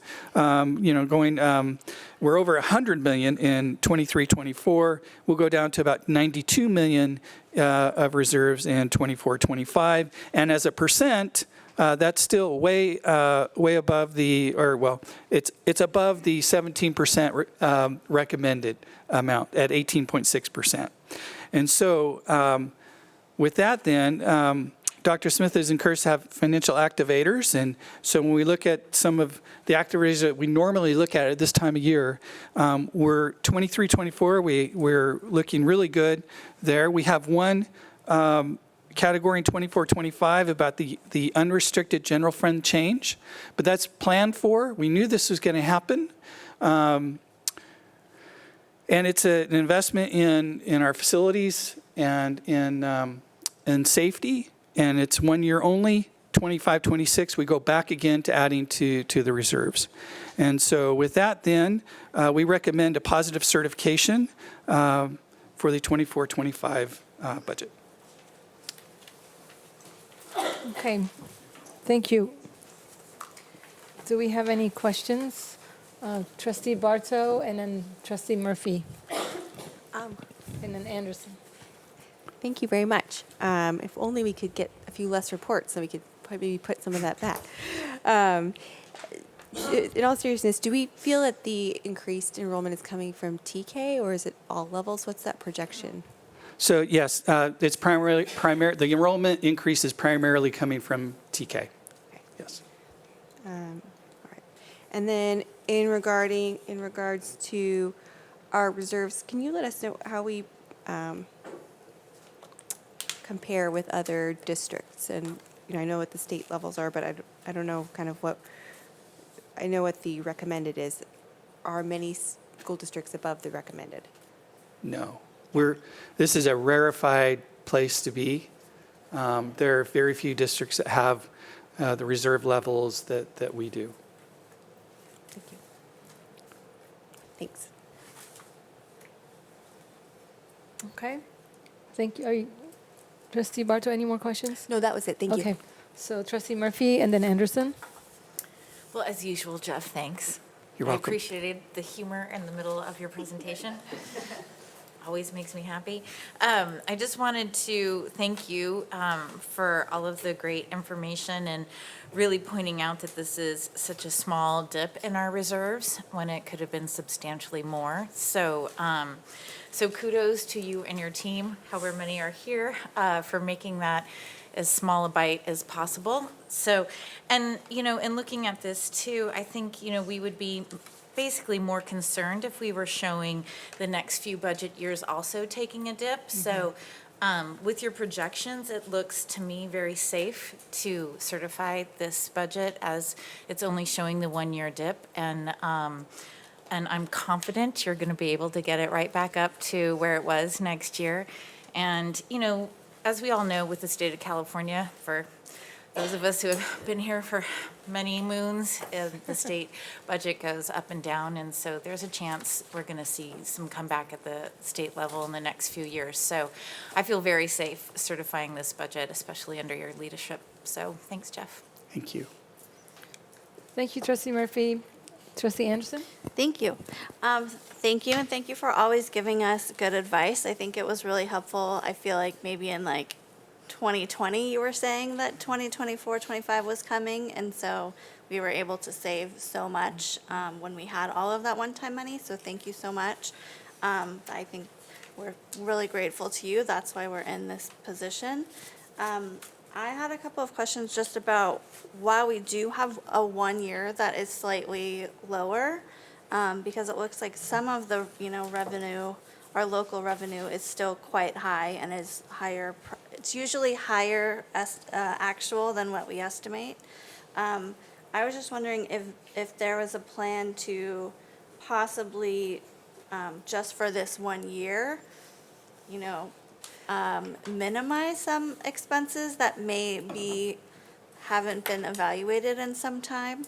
I think I talked last year, there are some line items for overtime that are $400,000. I think some of those things, maybe this is the type of year that it would be helpful to reevaluate. I think they could be reevaluated any year, but this could be a great time to maybe tighten the belt a little on some of those. And then I was also, the one area that to me that I was just kind of wondering about timing and what exactly it requires is the books and supplies section, the non-capitalized equipment. To me, it looked like, 4 or 5 years ago, we were always around 17, 18 million, and then we went up to 20 last year, and then our projected budget is 31, and then 31, 32 for the upcoming years. And so I don't know if that's new laptops. I'm not sure exactly what that is, but I was just wondering if like we can possibly do that next year. Is that something that's essential? I don't know what those items are, because it's not itemized on our, it's just a line item. And if we were to wait, maybe we would be able to get one of the things that was suggested, I think twice I saw from other teachers, was having MacBooks and not just PCs. So if we have more money, maybe we would be able to do both. So I see someone in the back of the room. I'm probably surprising him. But just kind of thinking through, when we have a year like this that is kind of an unusual year, are there some things that we could do slightly differently or just kind of rethink? Yeah, yes, thank you. I was talking to Dr. Smith about that the other day, about how there are some things that we can do, and we're going to come back to you at first interim with some recommended changes. Obviously, in a budget that has thousands and thousands of lines, there's a lot of dollars there that, people will budget and they'll say, hey, I need 15, but, maybe I should budget 17 just to make sure I'll have enough. And so as we talk with people, we're going to be going through that, and we'll come back to you with a recommendation at first interim and hopefully be able to bring some of that budget down. And then I do know, like, for example, on that equipment piece, there are some Mac things that we are trying to do. I know Awesome's been working on that, and so we're hopeful we can make that more readily available as a platform. That would be great. Yeah, and I think just like the budget process overall, right, for all of our departments, I think we have so much the past 5 years, and so it's just been kind of like everyone makes a budget that's aspirational. So just, I think for a year like this, it would be great to see just a little bit more kind of discretion coming from some of those. So thank you. This is wonderful. Trustee Wygand. Thank you. Jeff, thank you so much for this and for your financial stewardness, if that's a word, over the last 4 years. I just really want to say this is the fact that we aren't in trouble this year, like other school districts and cities that are all looking for how are they going to be able to pay their bills come the end of this year and next year. So for us to be here in this position is a good testament to you and your team. So thank you. And then I do have a question after all those accolades. You normally have a good commentary on pension costs and how that's driving future expenditure growth. Can you talk a little bit about what the state has said or not said about paying down any of those mandates or funds? And then I noticed also that the steep incline, I guess, from 25 to 27, is that an increase in the fact that we've got more people retiring, or they're just requiring more money from us? So it has been crickets at the state level regarding pension support. And for us, as a community-funded district, pension support is a win. It really, really helps us when the state supports pensions. And so with that then, what you're seeing is the rates it's not actually because more people are retiring, it's because the rates are going up. The way the model that they have, they're showing that they're going up pretty heartily in, I want to say, 26, 27. So you're seeing that rate, that line is bumping up again. So we could hope for more support, and as you talk with the governor, be sure to put in a good word. Well, yeah, we'll do that. Yeah, I'll get on the calendar. But thank you. No, this is great. That's all my questions. Thank you. I have a couple of questions and comments. So for one, I do know that when I was at State Delegate Assembly a couple of weeks ago, they did say that the good news was that STIRS was only going up 0.37% this year. So that's great. But apparently they're projecting a higher percentage increase for STIRS, and then there's also for CalPERS, which is different. But we also are involved in that, correct? Okay. Yes. So are there two questions? Are we as a district and an administration, are we sending the message of frugality to our departments and such across the board? Because I do think that that's always a good thing, and I know that you're good at that. It's just that we've had so much funding from the federal, with ESSER funds and all this, like we've been flush with money post-COVID, but now we were anticipating a slowdown with all that, and so is that messaging out there throughout your departments? Yes, Dr. Smith has been really helpful in emphasizing that. So it's a mindset, it's a net growth mindset. Yes. And so we did make some progress this year. Directives came out to say, hey, your budgets, we want to make sure that they're not, how do you say, that if you're coming in with a budget that's overestimated actual for the previous year, we want to make sure that you're justifying those dollars. And so for the most part, we did pretty well on that. There's some more we can do. And so we're going to look at doing that more. Yes. Actually, there was a bubble that said net zero, so thank you for that.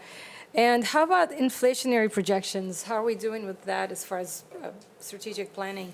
Are we getting any numbers from the state or the LAO about inflation for the next couple of years? I think we've probably seen the worst of it.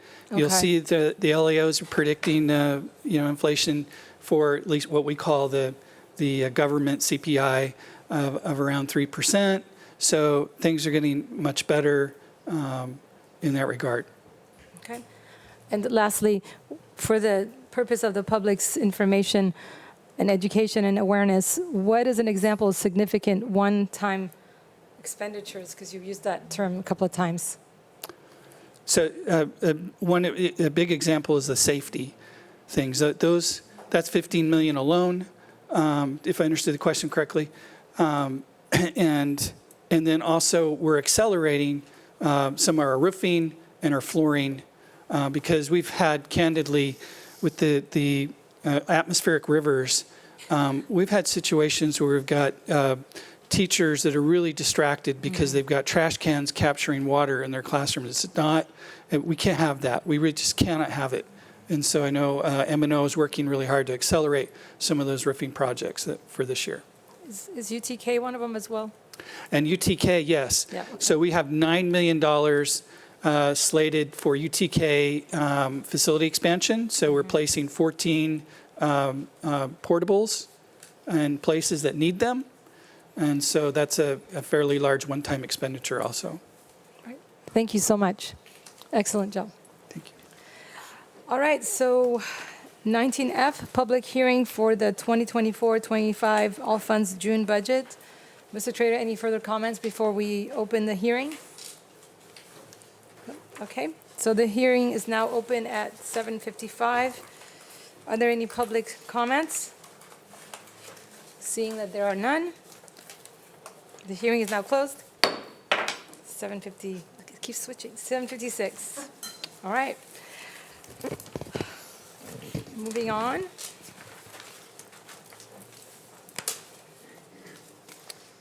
Item 20, discussion action calendar.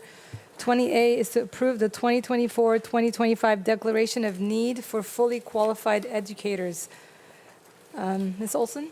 Thank you very much. So tonight we bring forward to you this declaration. We do this annually, and what it does is for the Commission on Teaching Credentialing, they require us to make a declaration of need, meaning where may there be some areas that we are going to have some of our already credentialed educators, but they may be on permits or limited assignment permits.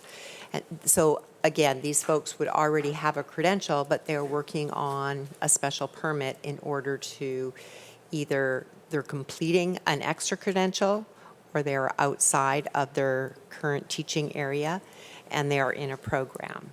And so the numbers that you see on that report are anticipated. We do state more than what we think we need actually, because if we run out, the commission will not approve a permit. So we bring this forward to the board for 2024-25. Okay. All right, any questions? Do I have a motion to approve?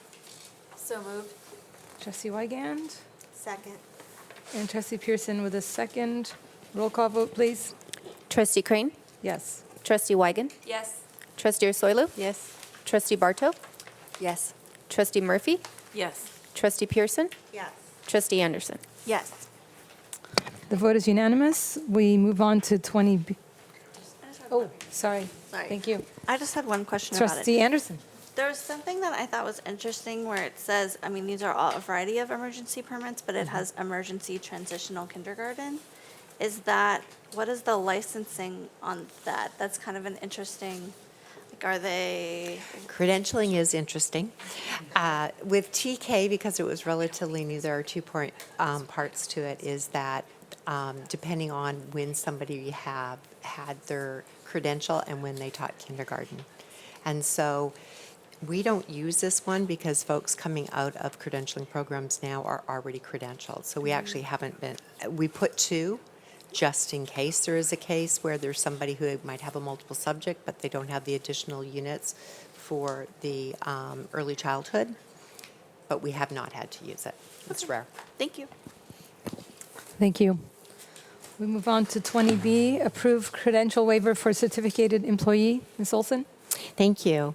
So we asked the board to approve the request for this credential waiver. It's a very special situation. So this is for an employee who is a credentialed teacher, will be teaching driver's ed. And what the waiver states is that the person will participate in a program should a program be offered. Currently, there is not a program at the state for this credential. It's a funny little thing.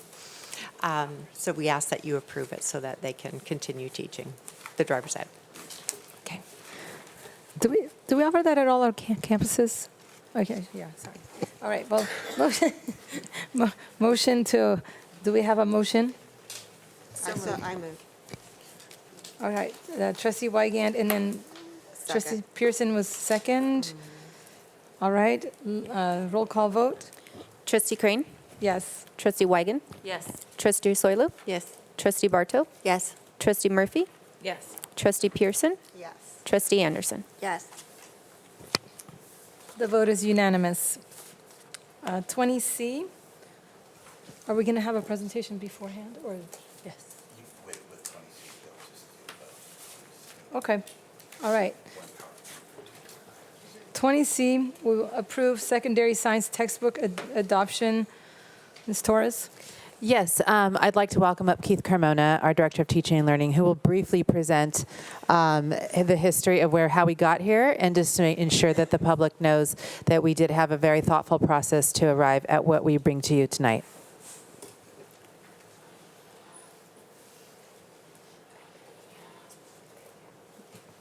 Is it working for you? It's gonna. There we go. There we go. Okay. Good evening, President Crane, members of the Board of Education, Dr. Smith, and guests here this evening. Thank you for the opportunity to present tonight. I'm here to share with you about the adoption of the Open SciEd High School Science Curriculum, as well as information around our advanced placement textbooks for AP Statistics and AP Psychology. These curricula were placed on 30-day public display at our last meeting, and tonight we are asking for final approval. The Open SciEd High School curriculum offers a comprehensive NGSS-aligned three-course model. This model includes biology, chemistry, and physics, integrating earth and space science throughout. It provides students with rigorous real-life phenomena-based learning opportunities, aligning with the K-12 framework for science education. A phenomena-driven NGSS instruction engages students in real-world problem-solving. It fosters critical thinking and equips students with the skills needed for success in college and in STEM careers. Additionally, it's worth noting that our middle schools have successfully adopted Open SciEd, and this will continue to benefit our students' journey in high school as we have an aligned curriculum in middle and high school. As you recall, the process to adopt new materials began last school year, where teachers piloted and evaluated multiple high school science curricula. It was decided that at the end of the 22-23 school year, that we would narrow our focus to Open SciEd and extend the pilot to more teachers and additional units. This year, we've evaluated additional units of study in Open SciEd, and the pilot was open to all teachers and included comprehensive professional development, curriculum materials, and TOSA in-class support. We piloted biology, chemistry, and physics using Open SciEd. And in this spring, we conducted a consensus meeting with nearly 100% of the pilot teachers in attendance at that meeting to come to consensus. We used the EQUIP rubric to use to evaluate Open SciEd, and consensus was achieved with the understanding of ensuring robust continued teacher support during implementation. To support the implementation of the new curriculum, we have planned a summer professional development launch in August, focusing on the instructional shifts of NGSS. We will offer ongoing training before and during each unit of study, structured teacher collaboration time, and support from Open SciEd certified facilitators and our wonderful secondary TOSA. Additionally, we will provide reliable pre-prepped instructional material kits and we will maintain an online secondary science hub with centralized resource for ease of access for our teachers. So just a little bit about the advanced placement textbooks that we're also considering for approval this evening. For AP Psychology, we will be seeking to adopt Myers Psychology for the AP course. And for AP Statistics, we will be seeking to use the Practice of Statistics for the AP course. These updates are updates of the editions of these textbooks and simply ensure that our students will have the most current and effective resources for those advanced courses. Thank you for your attention. I'm happy to answer any questions you may have about either Open SciEd or those AP curricula. Trustees, any questions? All right. Do we have a motion to approve the secondary science textbook? Do I have a motion? So moved. Second. Okay, moved by Trustee Barto and seconded by Trustee Ersoylu. Roll call vote, please. Trustee Crane? Yes. Trustee Weigand? Yes. Trustee Ersoylu? Yes. Trustee Barto? Yes. Trustee Murphy? Yes. Trustee Pearson? Yes. Trustee Anderson? Yes. The vote is unanimous, and we will now move on to 20D to approve AP textbook adoption. Do I have a motion to approve the AP textbook adoption? So moved. Okay. Dr. Ersoylu? And a second? Second. Thank you. Trustee Murphy is the second. Roll call vote? Trustee Crane? Yes. Trustee Weigand? Yes. Trustee Ersoylu? Yes. Trustee Barto? Yes. Trustee Murphy? Yes. Trustee Pearson? Yes. Trustee Anderson? Yes. All right, the vote is unanimous. We now move on to 20E, approve elementary mathematics textbook adoption. Dr. Sir? Yes, thank you. We are excited to bring to you a recommendation for a set of instructional materials in mathematics that would be used in kindergarten through 5th grade. We've had roughly 30 teachers involved in this process, and I'd like to turn it over to Dr. Hernandez and her team to be able to share with you the thorough process that was utilized to go through and identify a set of materials that we think will be fantastic at the kindergarten through 5th grade level. So, Dr. Hernandez. Good evening, President Crane, members of the board, Superintendent Smith, staff, and guests. Tonight I will provide some background about our recommendation for the board to approve the adoption of illustrative mathematics for K-5.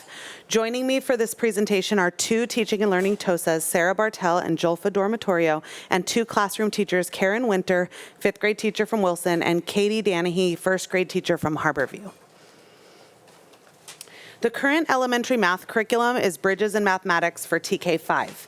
We have now used Bridges for 7 years, and 6th grade, even though it's an elementary grade in this district, adopted illustrative mathematics with middle school in 2019, and will continue to use it. So now I'd like to introduce Sarah and Jolfa to tell you more about the process we went through this year. As TOSAs, they did an excellent job facilitating our committee. Hi, good evening, thank you. We just wanted to do a brief overview. As you can see from the infographic, this is just an overview of the in-depth process that our adoption committee participated in this school year. This flowchart outlines an overview of the process we used to select the programs to pilot as well as evaluate, and we're briefly summarizing the steps. We assembled a math committee composed of 26 teachers with representatives from every zone, every grade level, TK through 5, and special education. All teachers who wanted to be part of the pilot process were accepted, and our first responsibility as a group was to create an evaluation rubric that that we then used to evaluate the 4 publishers chosen to present to our pilot committee. This is explained in the next slide of our process. Using the evaluation rubrics, the team narrowed down the selection to 4 publishers. Each publisher was then invited to present to our committee about the instructional materials, alignment to standards, and mathematical practices, as well as additional components of their program that would provide a rigorous and robust experience for our students. Using the evaluation rubric again to drive their evaluative decisions, teachers participated in collaborative and comprehensive analytical discussions to reach a consensus for the 2 pilot cycles.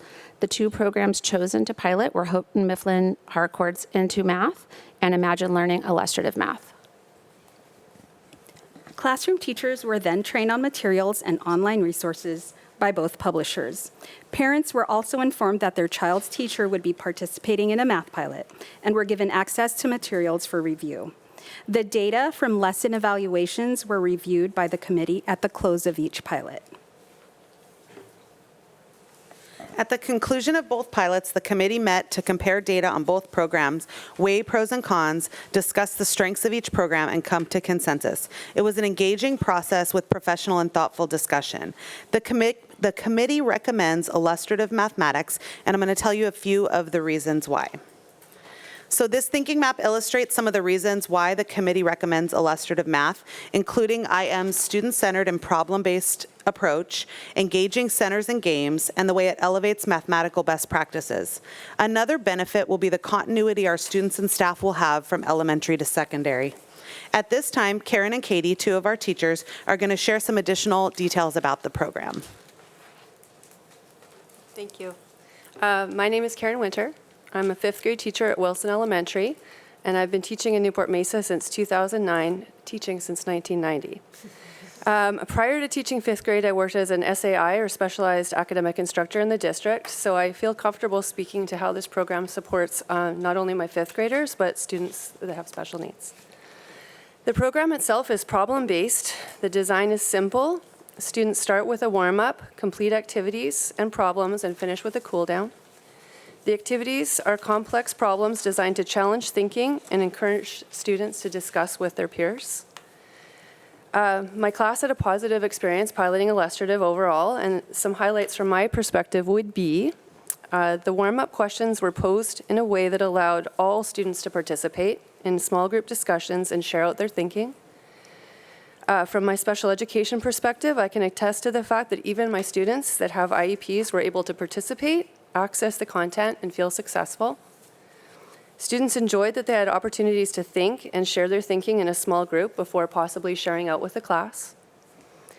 In my class, I saw benefits with students using mathematical language. English language learners were able to have discussions with their peers. And also students challenged themselves to try to solve problems in different ways so that they could be the one to share a unique perspective to the class. Finally, I want to report that as I am currently writing report cards, I can see, as I was able to reteach a second unit using illustrative these last few weeks, that there is growth across multiple mathematical standards in my students.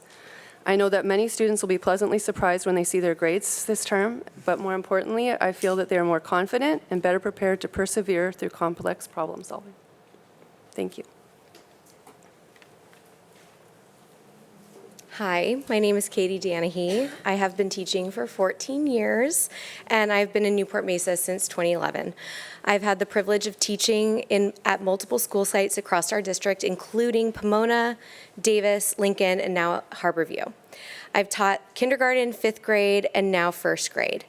I'm also a parent of 4 elementary students in Newport-Mesa, so I have a vested interest in the curriculum that we adopt. I am the product of the just memorize it generation of learning math.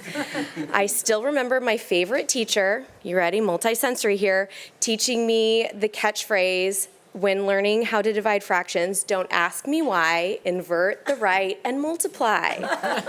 And that worked until it didn't. And it wasn't until I learned how to teach math effectively that I finally believed that anyone, including me, can be good at math.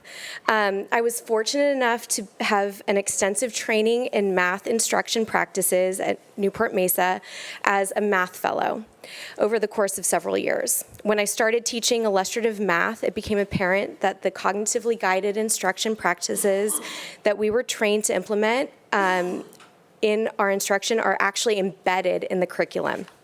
The curriculum brings high quality in math instruction to all students and teachers across all school sites.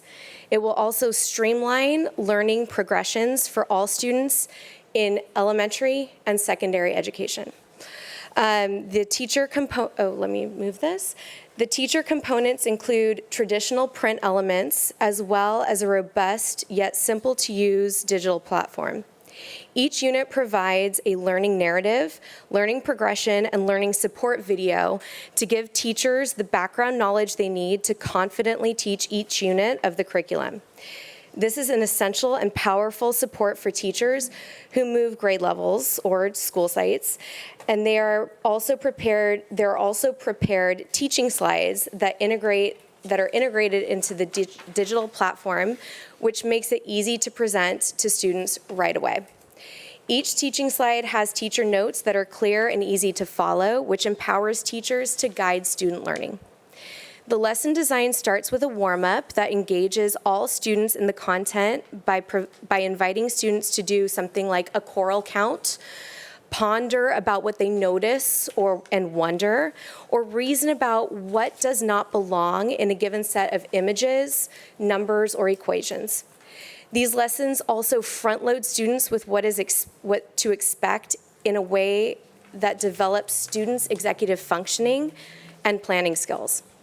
The lessons all include engaging interactive activities to take math off the page and get students interacting with each other to build academic discourse through communication, collaboration, as well as critical and creative thinking opportunities. Students have agency to choose from a variety of strategies that meet their developmental needs and progress them from concrete modeling to efficient strategies using algorithms.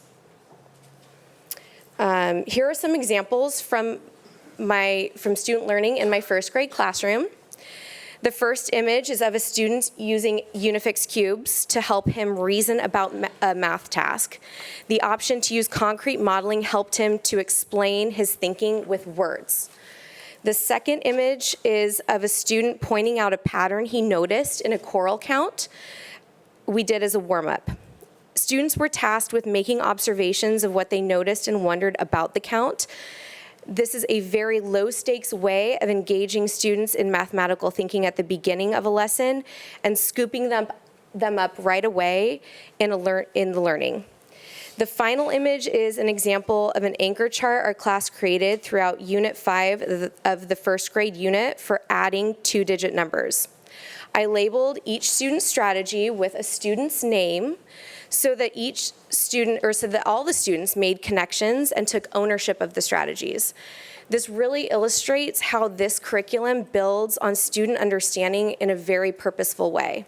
As you can see, we added the academic vocabulary right on the anchor chart so that there is a context for understanding, and students use those words to describe their own thinking. This is so powerful because students are able to test out strategies that are developmentally appropriate for where they are in the learning progression. Meaning that if they're not ready for the algorithm and Alex's strategy, they can use Ella's or Grant's strategy or another one that makes sense to them. Overall, the illustrative math curriculum truly develops the mathematical understanding in a deep, powerful way that will ensure that students are not left asking why an algorithm or a trick works, because teachers are given the necessary tools to effectively teach mathematical practices our students need to succeed across our district. I don't know if I can top teachers, but I'll try. So in addition to all of the great things you just heard from our teachers, the platform comes with access to online practice and support through Imagine Math. So Illustrative Mathematics, the curriculum, is published by 3 different publishers. So McGraw-Hill is who our grade 6 and up use, but that is actually not available for K-5. So the publisher we're going to use is Illustrative Math. And part of what they offer is a whole bank of resources that accompany the curriculum, and we really liked all of those tools. So the program Imagine Math aligns to what they're learning in class and provides independent practice opportunities at home or in the classroom.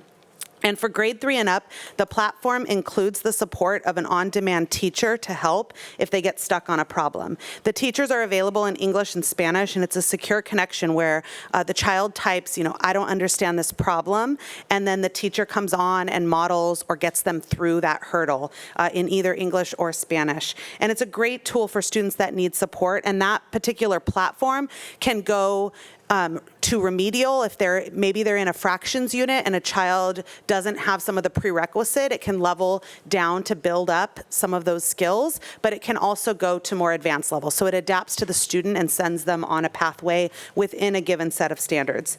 In addition, the Imagine Learning platform has additional practice problems that can be printed or done online. It has a robust assessment system, and so it has a lot of additional supports that we feel will help our teachers and our students access the curriculum.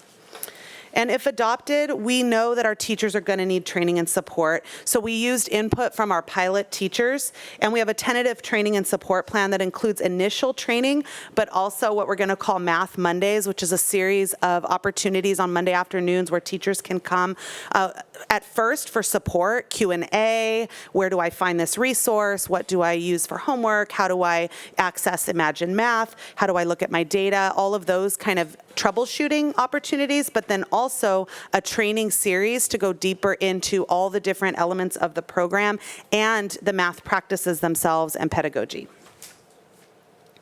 So last month you approved the community review and an email was sent to families. Information and the actual curriculum was made available digitally and in print. And I sent the board all the comments that were submitted from the community. Tonight it is recommended that the Board of Education approve illustrative mathematics as the instructional materials adoption for K-5 using the publisher Imagine Learning. Thank you for your consideration. At this time, I am happy to entertain any questions. Okay, thank you so much. Trustee Pearson, followed by Trustee Barto, Wygant. Thank you. Thank you for all the work that went into this adoption, or bringing the adoption to us. Thank you. I did get to look at the consumables, and I did have a few concerns. One of them is getting rid of the basic facts altogether. I'm all for the complex problem solving. I'm all for working together and getting kids to understand the concept of math. But I'm just afraid of the fact that we want to get rid of the facts altogether. The kids need to know their multiplication facts and their adding. So what are we going to do? Like, will there be supplements for the teachers with some of these basic facts that they can go back to? So in addition to the actual curriculum itself, there are 4 different places to find more practice problems. So there's a set B to everything that's in the curriculum would be considered the set A. Then there's also a set B online that teachers can access. Then there's also online centers where they're practicing math fluency through some of those center games. And then there's also printables, which is an additional type of page that they can get more practice problems. And then the Imagine Math platform. So we're definitely not abandoning kids solving problems, and we are going to be closely monitoring student progress within the platform. By 3rd grade, they need to meet those standards. They need to be able to multiply. So we're definitely going to work with our teachers to access all of those available resources, especially for students that need more practice. Perfect. And the other question I have is there supplements for rigor? I mean, what can we do for those advanced learners? Yeah, so we've been really digging into the program to look at what we can do, especially like when we think about some of the things we're doing with our gate cluster model and some of that. And there are two really great opportunities in the program. So the center games that are part of each lesson have 3 stages. So within a certain standard, the teacher can actually assign and say, you know, this group of students, I want you to do stage 3, which would have bigger numbers, you know, deeper thinking, more, you know, opportunities for them. So that's like within the core program. And then additionally, there are STEM application tasks for each unit. So, which are problem-based, project-based tasks that students can do that are kind of extensions to the learning. So if you have a child that's already mastered a unit and you're looking for something to take them to that next level, there's a task for each section of standards that they can do in a group or individually. Thank you. Yeah. Barto? Thanks. Okay, thanks very much. I really appreciate learning about the additional bank of STEM activities. I think that's going to be really awesome. I have 3 questions. What kind of, I saw that you were going to have some opportunities for professional development. Like, what will those opportunities include? So there's 2 different things that we're planning. So one is actually about the materials themselves. So teachers actually learning the lesson design, learning how to access the data online after a child does an activity in the platform, learning about the actual, you know, implementation of materials. So that's level 1. But then we also have been working with a consultant to do more of the pedagogy and content knowledge. So there's both things have to be going concurrent. So it's going to be kind of in phases. The first step, just learning the materials, supporting teachers, making them successful with the initial implementation. Then we get more into actually content knowledge and getting our teachers to understand, because our teachers didn't learn math this way in upper grade. And so our teachers need to also understand. I remember my son coming home with a division problem that was in this like square thing, and you know, it wasn't the typical long division problem, and I was like, what is that? And you know, so we really need to get our teachers up to speed on understanding all the different ways we're asking kids to solve problems. So you know, there's definitely going to be 2 trains going at the same time, the pedagogy and content knowledge, and then the knowledge of just the materials in the program. Thank you. And will this then include some guidance on when to use those additional like videos and supplemental materials? Absolutely. Okay. Absolutely. All right, thanks. Yeah. And then the last question is just more of a practical one.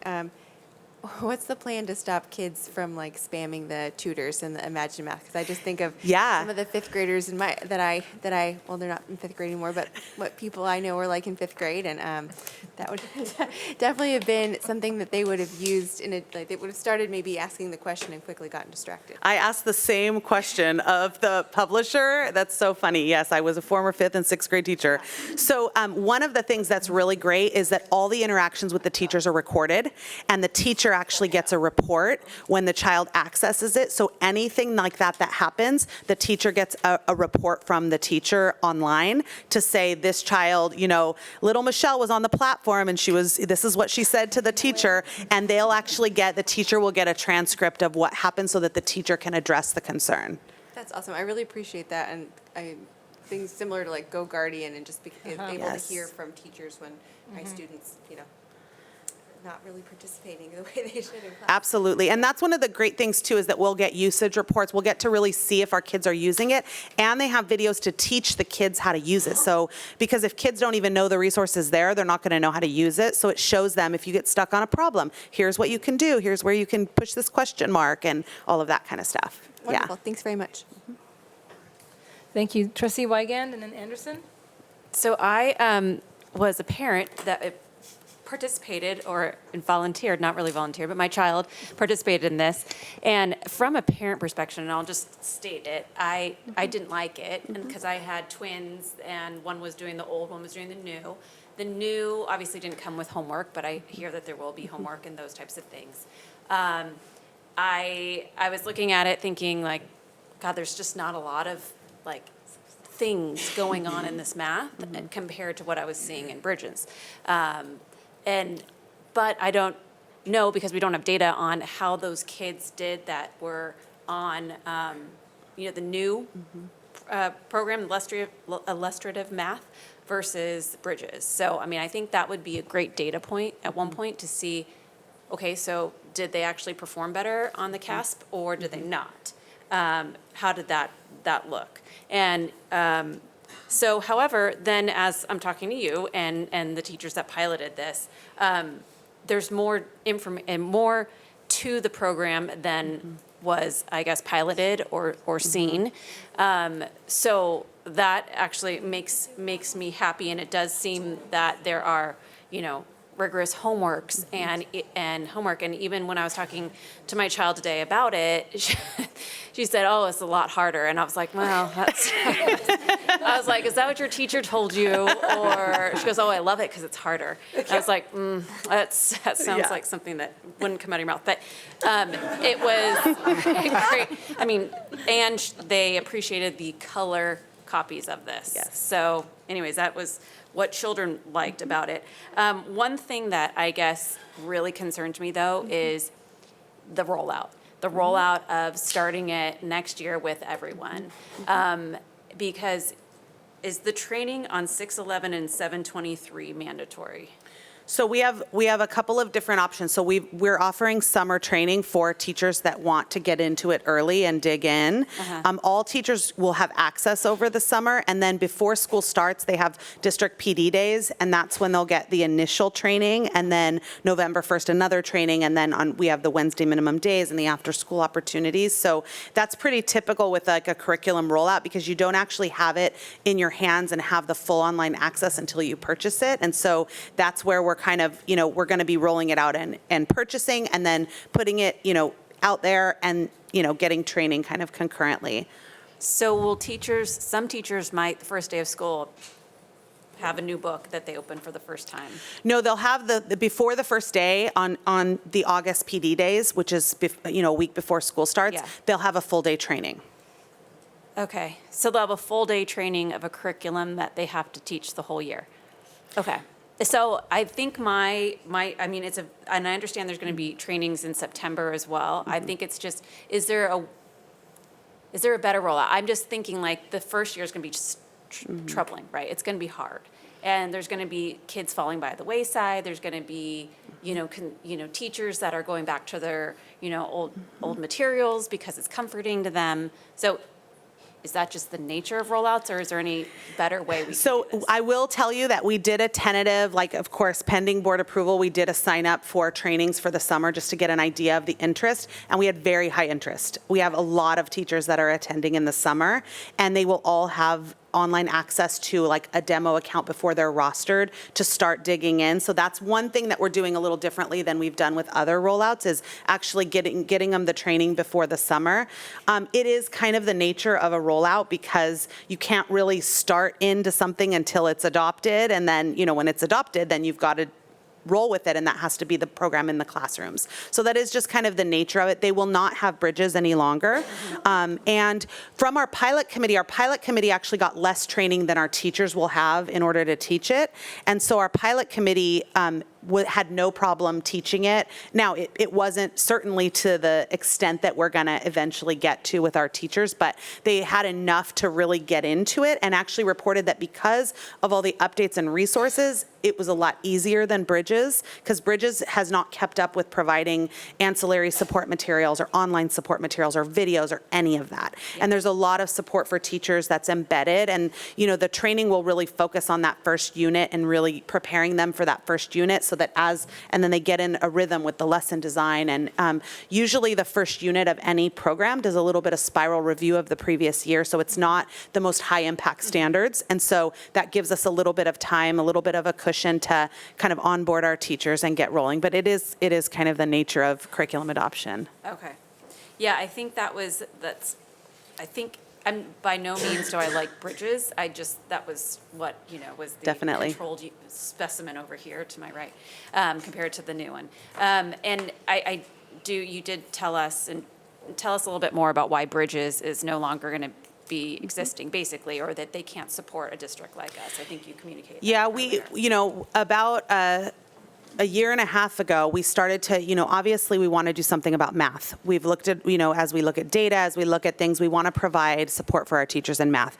And we reached out to Bridges and asked them, the last adoption cycle for the state of California was 2014, so that's 10 years ago. What updates have you made? Can you provide training? Have you updated your online platform? All of these elements that we were looking for to kind of revamp and restart with Bridges. And they really didn't have the infrastructure. They're a very small company. They aren't a company that was adopted widely. So that kind of drives, when you have a big company and they're adopted widely, they keep up with support, local consultants, all of those kind of things.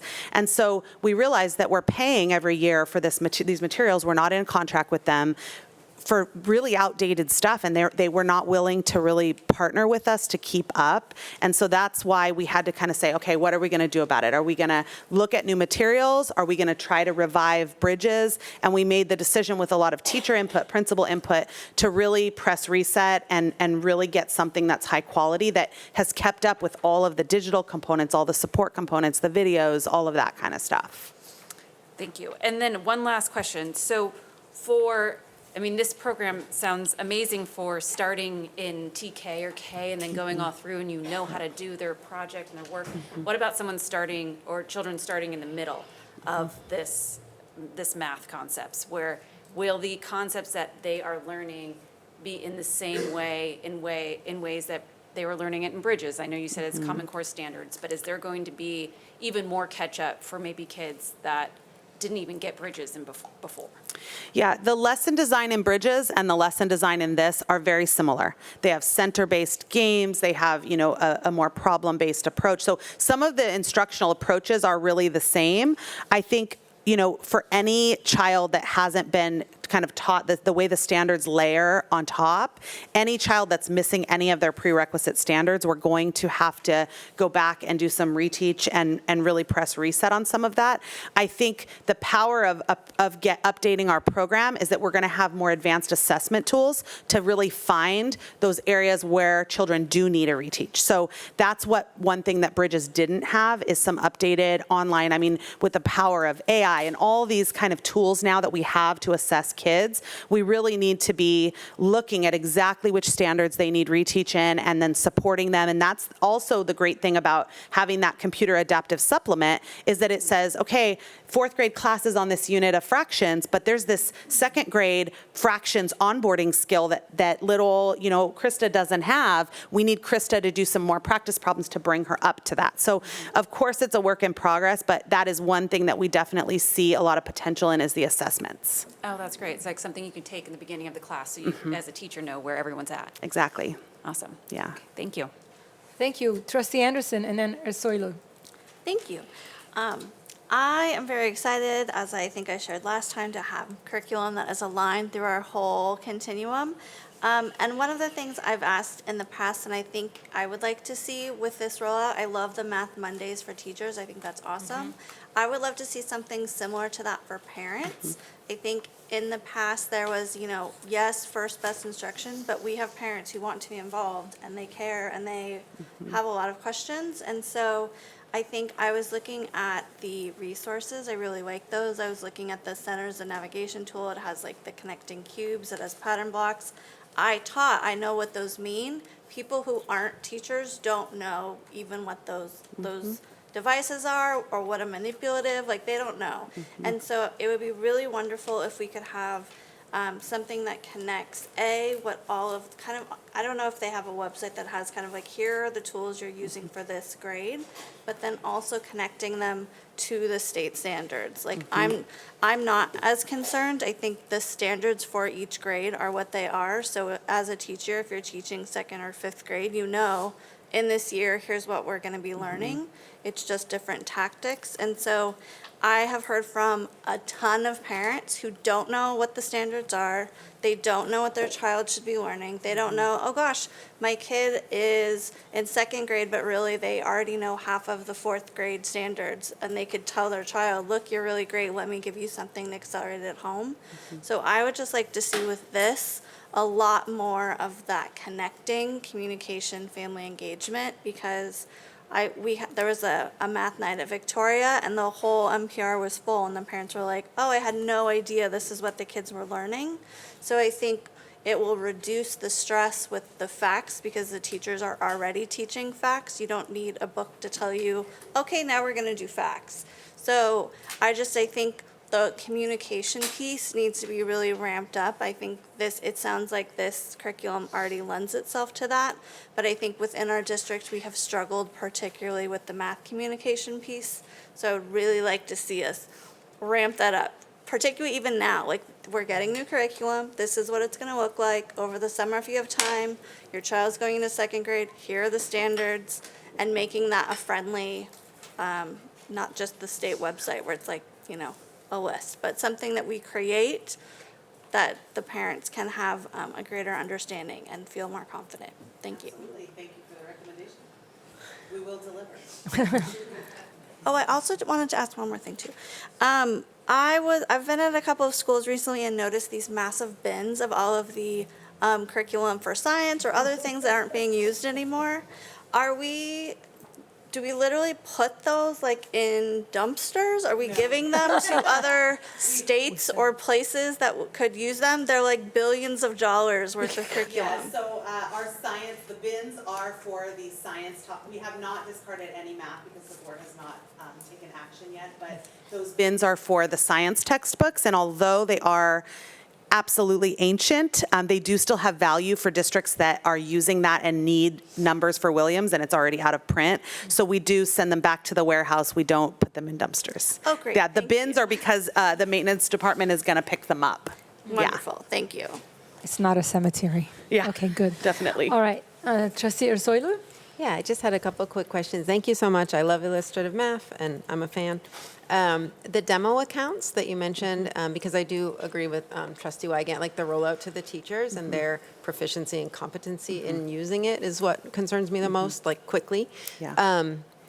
You said that if you had high interest in coming to the PDs over the summer, but can the demo accounts go to everybody even if they don't come to your PD in Yeah, the they summer? will. Okay, so everyone will be able to We're going to get- make that available. Like, after, the way it works is after board approval, we'll put it in for purchase, which will happen after July 1.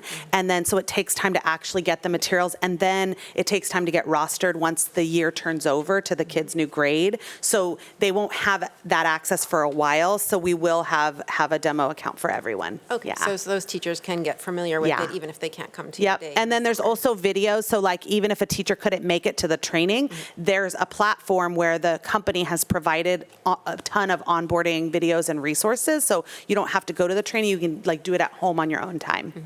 Yeah. Great, and agreeing with Trustee Anderson, I am and have been that parent that every year I'm like, what should you know in second grade? What are you supposed to know in sixth grade math? I have no idea.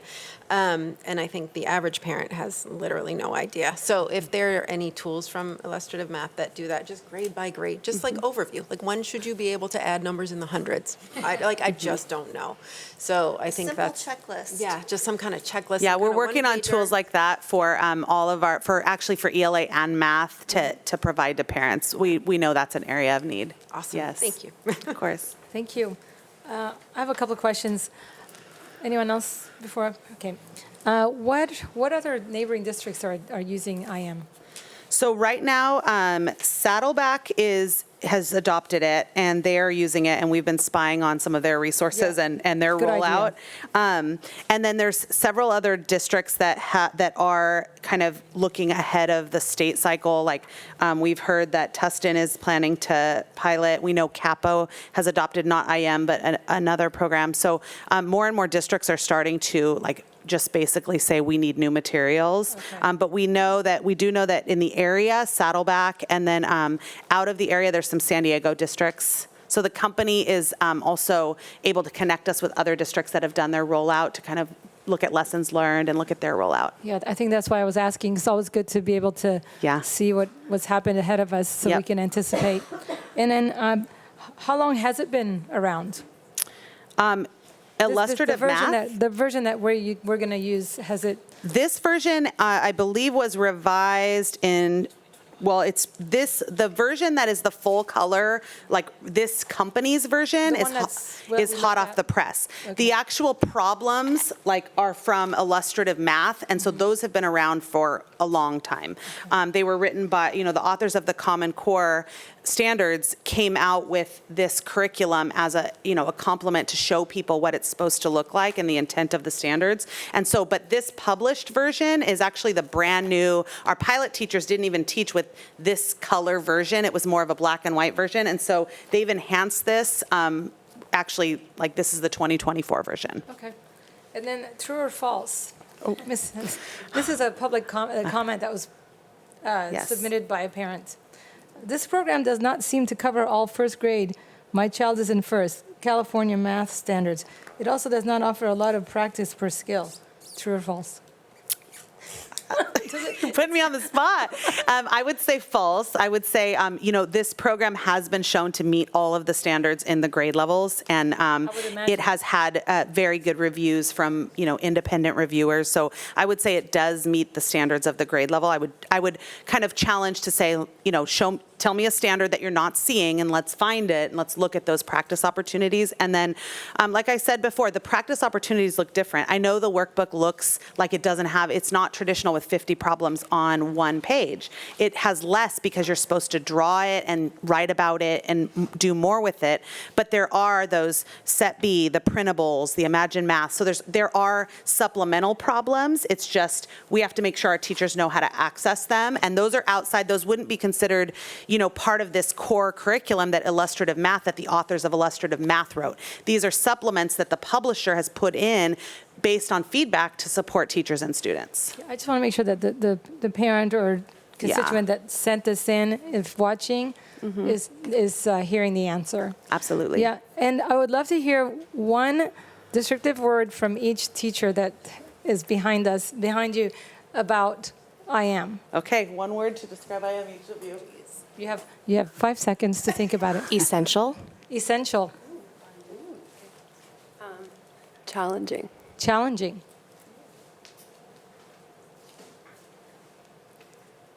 Rigorous. Rigorous. Engaging. Excellent. Thank you. From the professionals. Anyone else? Okay, so do I have a motion to approve? So moved. Second. All right, moved by Trustee Ursulou and seconded by Trustee Anderson. Roll call. Trustee Crane? Yes. Trustee Weigand? Yes. Trustee Ursulou? Yes. Trustee Bartow? Yes. Trustee Murphy? Yes. Trustee Pearson? Yes. Trustee Anderson? Yes. All right, it's unanimous. We have a math textbook. Resolution adoption calendar, 21A. Adopt resolution number 250624, finding the additional HVAC at Newport Elementary exempt from the California Environmental Quality Act and approving the filing and recordation of a notice of exemption. Mr. Trader. So we'd like to put in air conditioning at Newport L, and so this is a finding that this is a Class 1 CEQA exemption. We recommend approval. All right, thank you. Is there any comments, questions? Do I have a motion to approve? So moved. Second. Moved by Trustee Weigand, seconded by Trustee Ursulou. Roll call. Trustee Crane?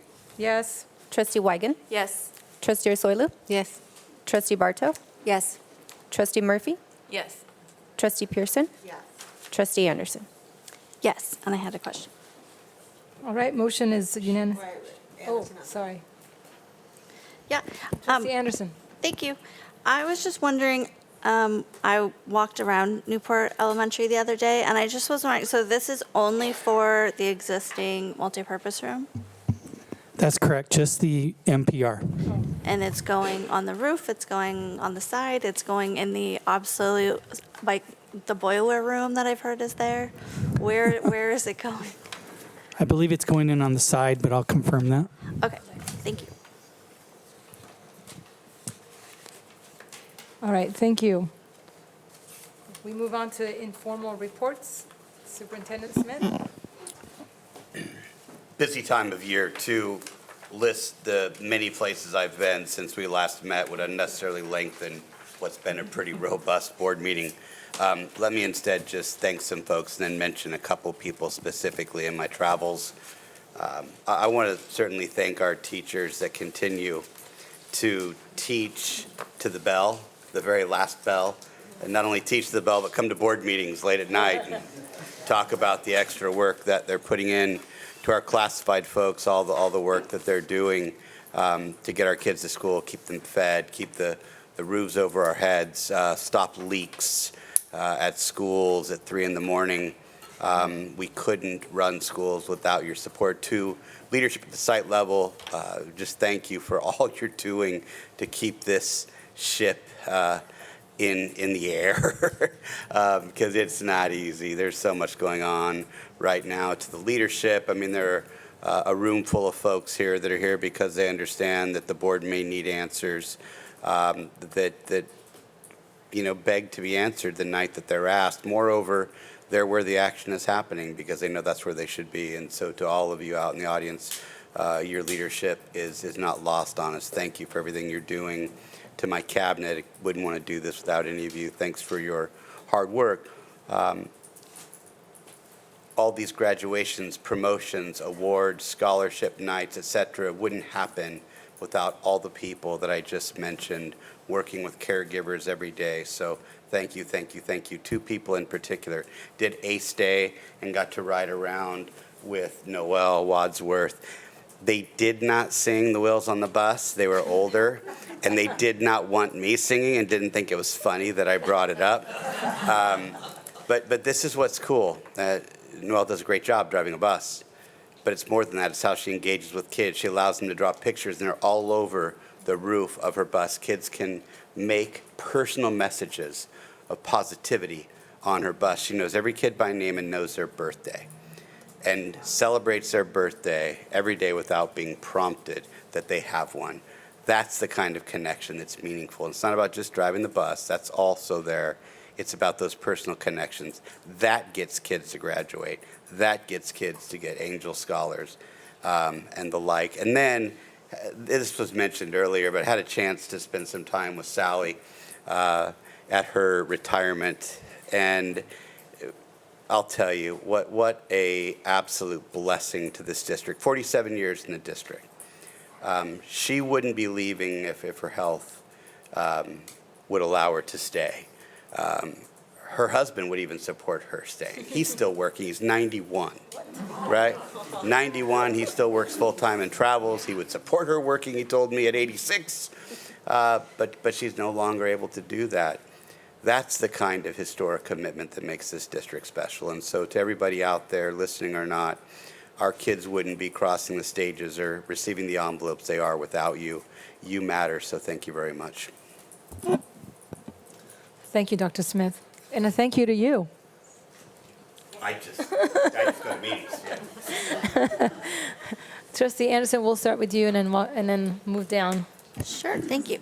I will also be very brief, but I was able to attend the 3rd grade dual immersion Spanish performance at Whittier Elementary, and then also the 6th grade promotion. And the 6th grade promotion was so amazing. The teachers couldn't stop crying. They had been committed to this small cohort for so long. It was just amazing to see. And it was a really large group. And so I'm excited to see the progression. And then this year will be the first group of 8th grade students going to Newport Harbor. So I'm really proud that we have that program. I'm excited that hopefully maybe one day we can expand it. But it was just really wonderful to see the group that started in kindergarten is now going into high school and all the opportunity that provides. And the parents were just exceptionally proud. So it was wonderful. Darn, I had so many highlights this month. Sorry, I have to at least touch on some of them. First, it was an honor to be at the CDM's letter of intent for our college players, 25 athletes at CDM. It's just amazing, and it's just heartwarming, and it's just fantastic. Another thing that I've loved doing since my kids were in school was to be a judge at our senior projects at CDM. I know they've tried to get rid of it for a little bit after sitting there all day. It's an all-day commitment, and I would do it every week if I had to. It's just an amazing program. It's great to see. Some of these students could have been doing presentations for Apple or IBM. Just amazing. And again, another, it's a testament to our teachers and how hard everybody here is working to get that level of education to where, exceeding many schools. So that was fantastic. Battle in the Bay was just probably one of my favorite highlights. I walked away. I know these water polo players play literally in Greece and Croatia in the waters, but they were right here in Newport Beach in our bay, and that was just extremely special. Again, I walked away thinking, thank goodness that we live in Newport Beach. The orchestra at Newport Coast Elementary, I say it over and over again, they must have 100 students participating in their orchestra up there. And they sound good. So it's just an amazing, amazing program. And again, a testament to how great everyone is doing. A lot of spring performances. Our music teachers talking about going beyond our elementary school music teachers, and I think I even saw Tamara. They were even on Saturday at the Balboa Island Parade with students, with the marching bands, and it was extremely fun to see. And our teachers there taking their time on Saturdays or Sunday, whatever day it was. So it's all colliding. I know, right? All the days are running together. I just wanted to say thank you again to my instructional assistant for special ed, Ann Terry at College Park. We were laughing afterwards because her name is Ann Terry, and I think I said Terry Ann like 3 times. And but she said that happens to her all the time, so I wasn't quite as mortified. But she does an amazing job in special ed supporting her students in second grade at College Park, and I just want to thank everybody, especially Sarah and her team, who really do such great training of our aides and make them feel so supported and doing such a great job with our students. You could just see it and feel it when you're in the classroom. So thank you for that. And yes, awards night, Costa Mesa High School Mustangs Award Night, Costa Mesa Middle School Mavericks Award Night, Senior Awards Night. They were all amazing. Senior awards at Costa Mesa High School are really very special. It's like 300 something students in the senior class, and about close to 2/3 of them are receiving an award. So that's always so great to see. Going off to great colleges, the camaraderie and support in the room, all the kids cheering for each other. It's just the end of the year, besides being very busy, is so great to see where our students have come from and where they're going off to with a lot of joy and clearly the right skills to get there. So that was great. And then one more thing. So I would be remiss if I did not thank the Linfors again for everything they have contributed to Costa Mesa. To Costa Mesa Middle School and High School.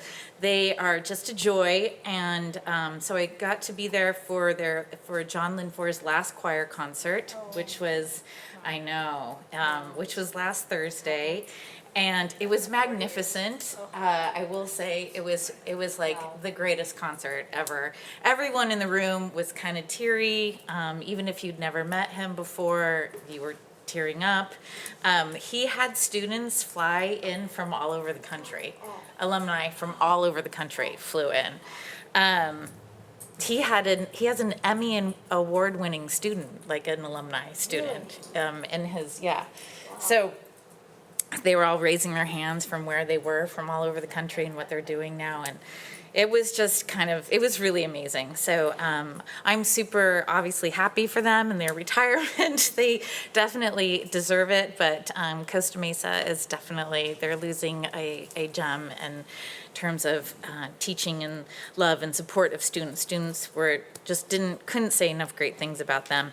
I also got to participate one last thing on the Costa Mesa High School Foundation side.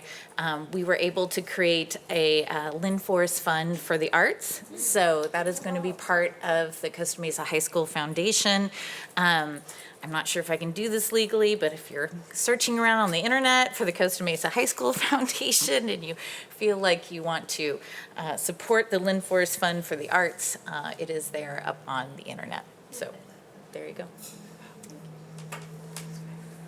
All right, so as I mentioned earlier, I was pleased to attend the CSBA Delegate Assembly on the 18th of May and the Legislative Committee Zoom on this past Monday, and I've been enjoying all the award ceremonies and recognitions. It's really great to see all these impressive young people. I enjoyed attending the early college high school graduation, and I'm looking forward to attending all the upcoming graduations this week, including my youngest who's promoting from Heights, so we'll officially be out of elementary. And this is an exciting time of year. It's really fun to see all the activities and graduations. And although I was not at the Linford event, I did have the privilege of driving Trustee Murphy to procure the flowers that were then given away at the event. Twice. The performance was sold out twice, so I had to present the same flowers two times. So I feel like I was there. And so I'm excited. Tomorrow is T-Winkle promotion, and then Thursday is Estancia graduation. So I'm excited for those events, and just congratulations to all the kids who made it through another year. The highlight of the last couple weeks for me was going to the Newport Harbor High School Senior Awards Night, and it was just wonderful to see all these kids come through, our school district and what they've achieved. There are PTAs that give out, awards and scholarships, and one was given out by the actual kindergarten teacher that had these students in kindergarten, and now they're, graduating, going off to their school, and so that was really, really meaningful. At that awards ceremony, they gave out around $500,000 worth of scholarships, so that's huge. And of course, there was your Angel Scholars, which is just so wonderful to see. But one thing that really struck me was the amount of students going into the armed services, and there was actually 3 members going into, or students going into the Marines, and 2 of them were females. And I thought that was such a testament to kind of the way the society is now, that, anyone can do anything. So it was really awesome to see, and I can't wait for graduations to come. Great. Thank you. Let's see, the Soccer Classic happened last week, and we'd like to thank Costa Mesa United, and especially Brett Eccles and Mike McIntosh. It's a lot of work, and it's just hundreds of our kids out there being outdoors, playing and learning about sportsmanship. And so thank you to Costa Mesa United and also Newport-Mesa for providing your kids to play, and the coaches and the volunteers and all that. So that was a big week for athletics at the elementary school level, because we don't really have much of that. A lot going on. Ace Day was a highlight. I had the honor to shadow library media technician at Pomona, Summer Somera, and that was really lovely and fun to see. She's got a big heart, and it was fun just being in there, talking to her and catching up, and seeing all the kids so excited about literacy. And it was like a buy one, get one free. And so they'd come with one, and she'd say, yeah, you get to get another one. They go, wow. And they're just jumping up and down, I get to get another book. So that was just wonderful to see that. And it was very palpable. DELAC went by the DELAC meeting. It was a party. There was food, mariachi, a lot of celebration, full room. And that was just awesome to see the engagement of our English learner, community. So that was wonderful, and thank you for all of you who have built that program to just be so robust and show so much engagement. East Bluff Elementary went to Willy Wonka, standing room only, amazing, so much talent in our schools, and just seeing that community come together with all these kids, the 6th graders, they're the performers, and the parent volunteers that just come through, and then the students who are also involved that come from, CDM and to help out on stage. And so it's just lovely. great production. Newport Coast, we attended the dedication of the structure, outdoor structure, a couple of days ago, and that was an amazing development project that was a collaboration between, the foundation and our district. So thank you for making that and turning it into a real thing. Parents were so excited, and so were the kids. And kids are using the structure, and that is basically our end game, right? It's, students using what we build. All early college, high school graduation, STEP graduation, a very special, is one of my favorites. So amazing to see our adults, special needs kids graduate through our program. I miss the flowers today. Typically, we have these beautiful flower arrangements. Yeah, STEP, and it was lovely. Again, 16 graduates, full room in the NPR. Parents engaged, wonderful. And lastly, the CDM Senior Awards Night, middle school. Basically, this whole week is our mission accomplished. Staff, teachers, classified, as Dr. Smith said, it takes the village. Well, your mission is accomplished this week because we've seen so many success stories. And our kids are ready. When they leave Newport-Mesa, they are ready. And that's why I'm so proud of our district and every single person that has put their effort into our children. So thank you so much. And on that note, meeting is adjourned.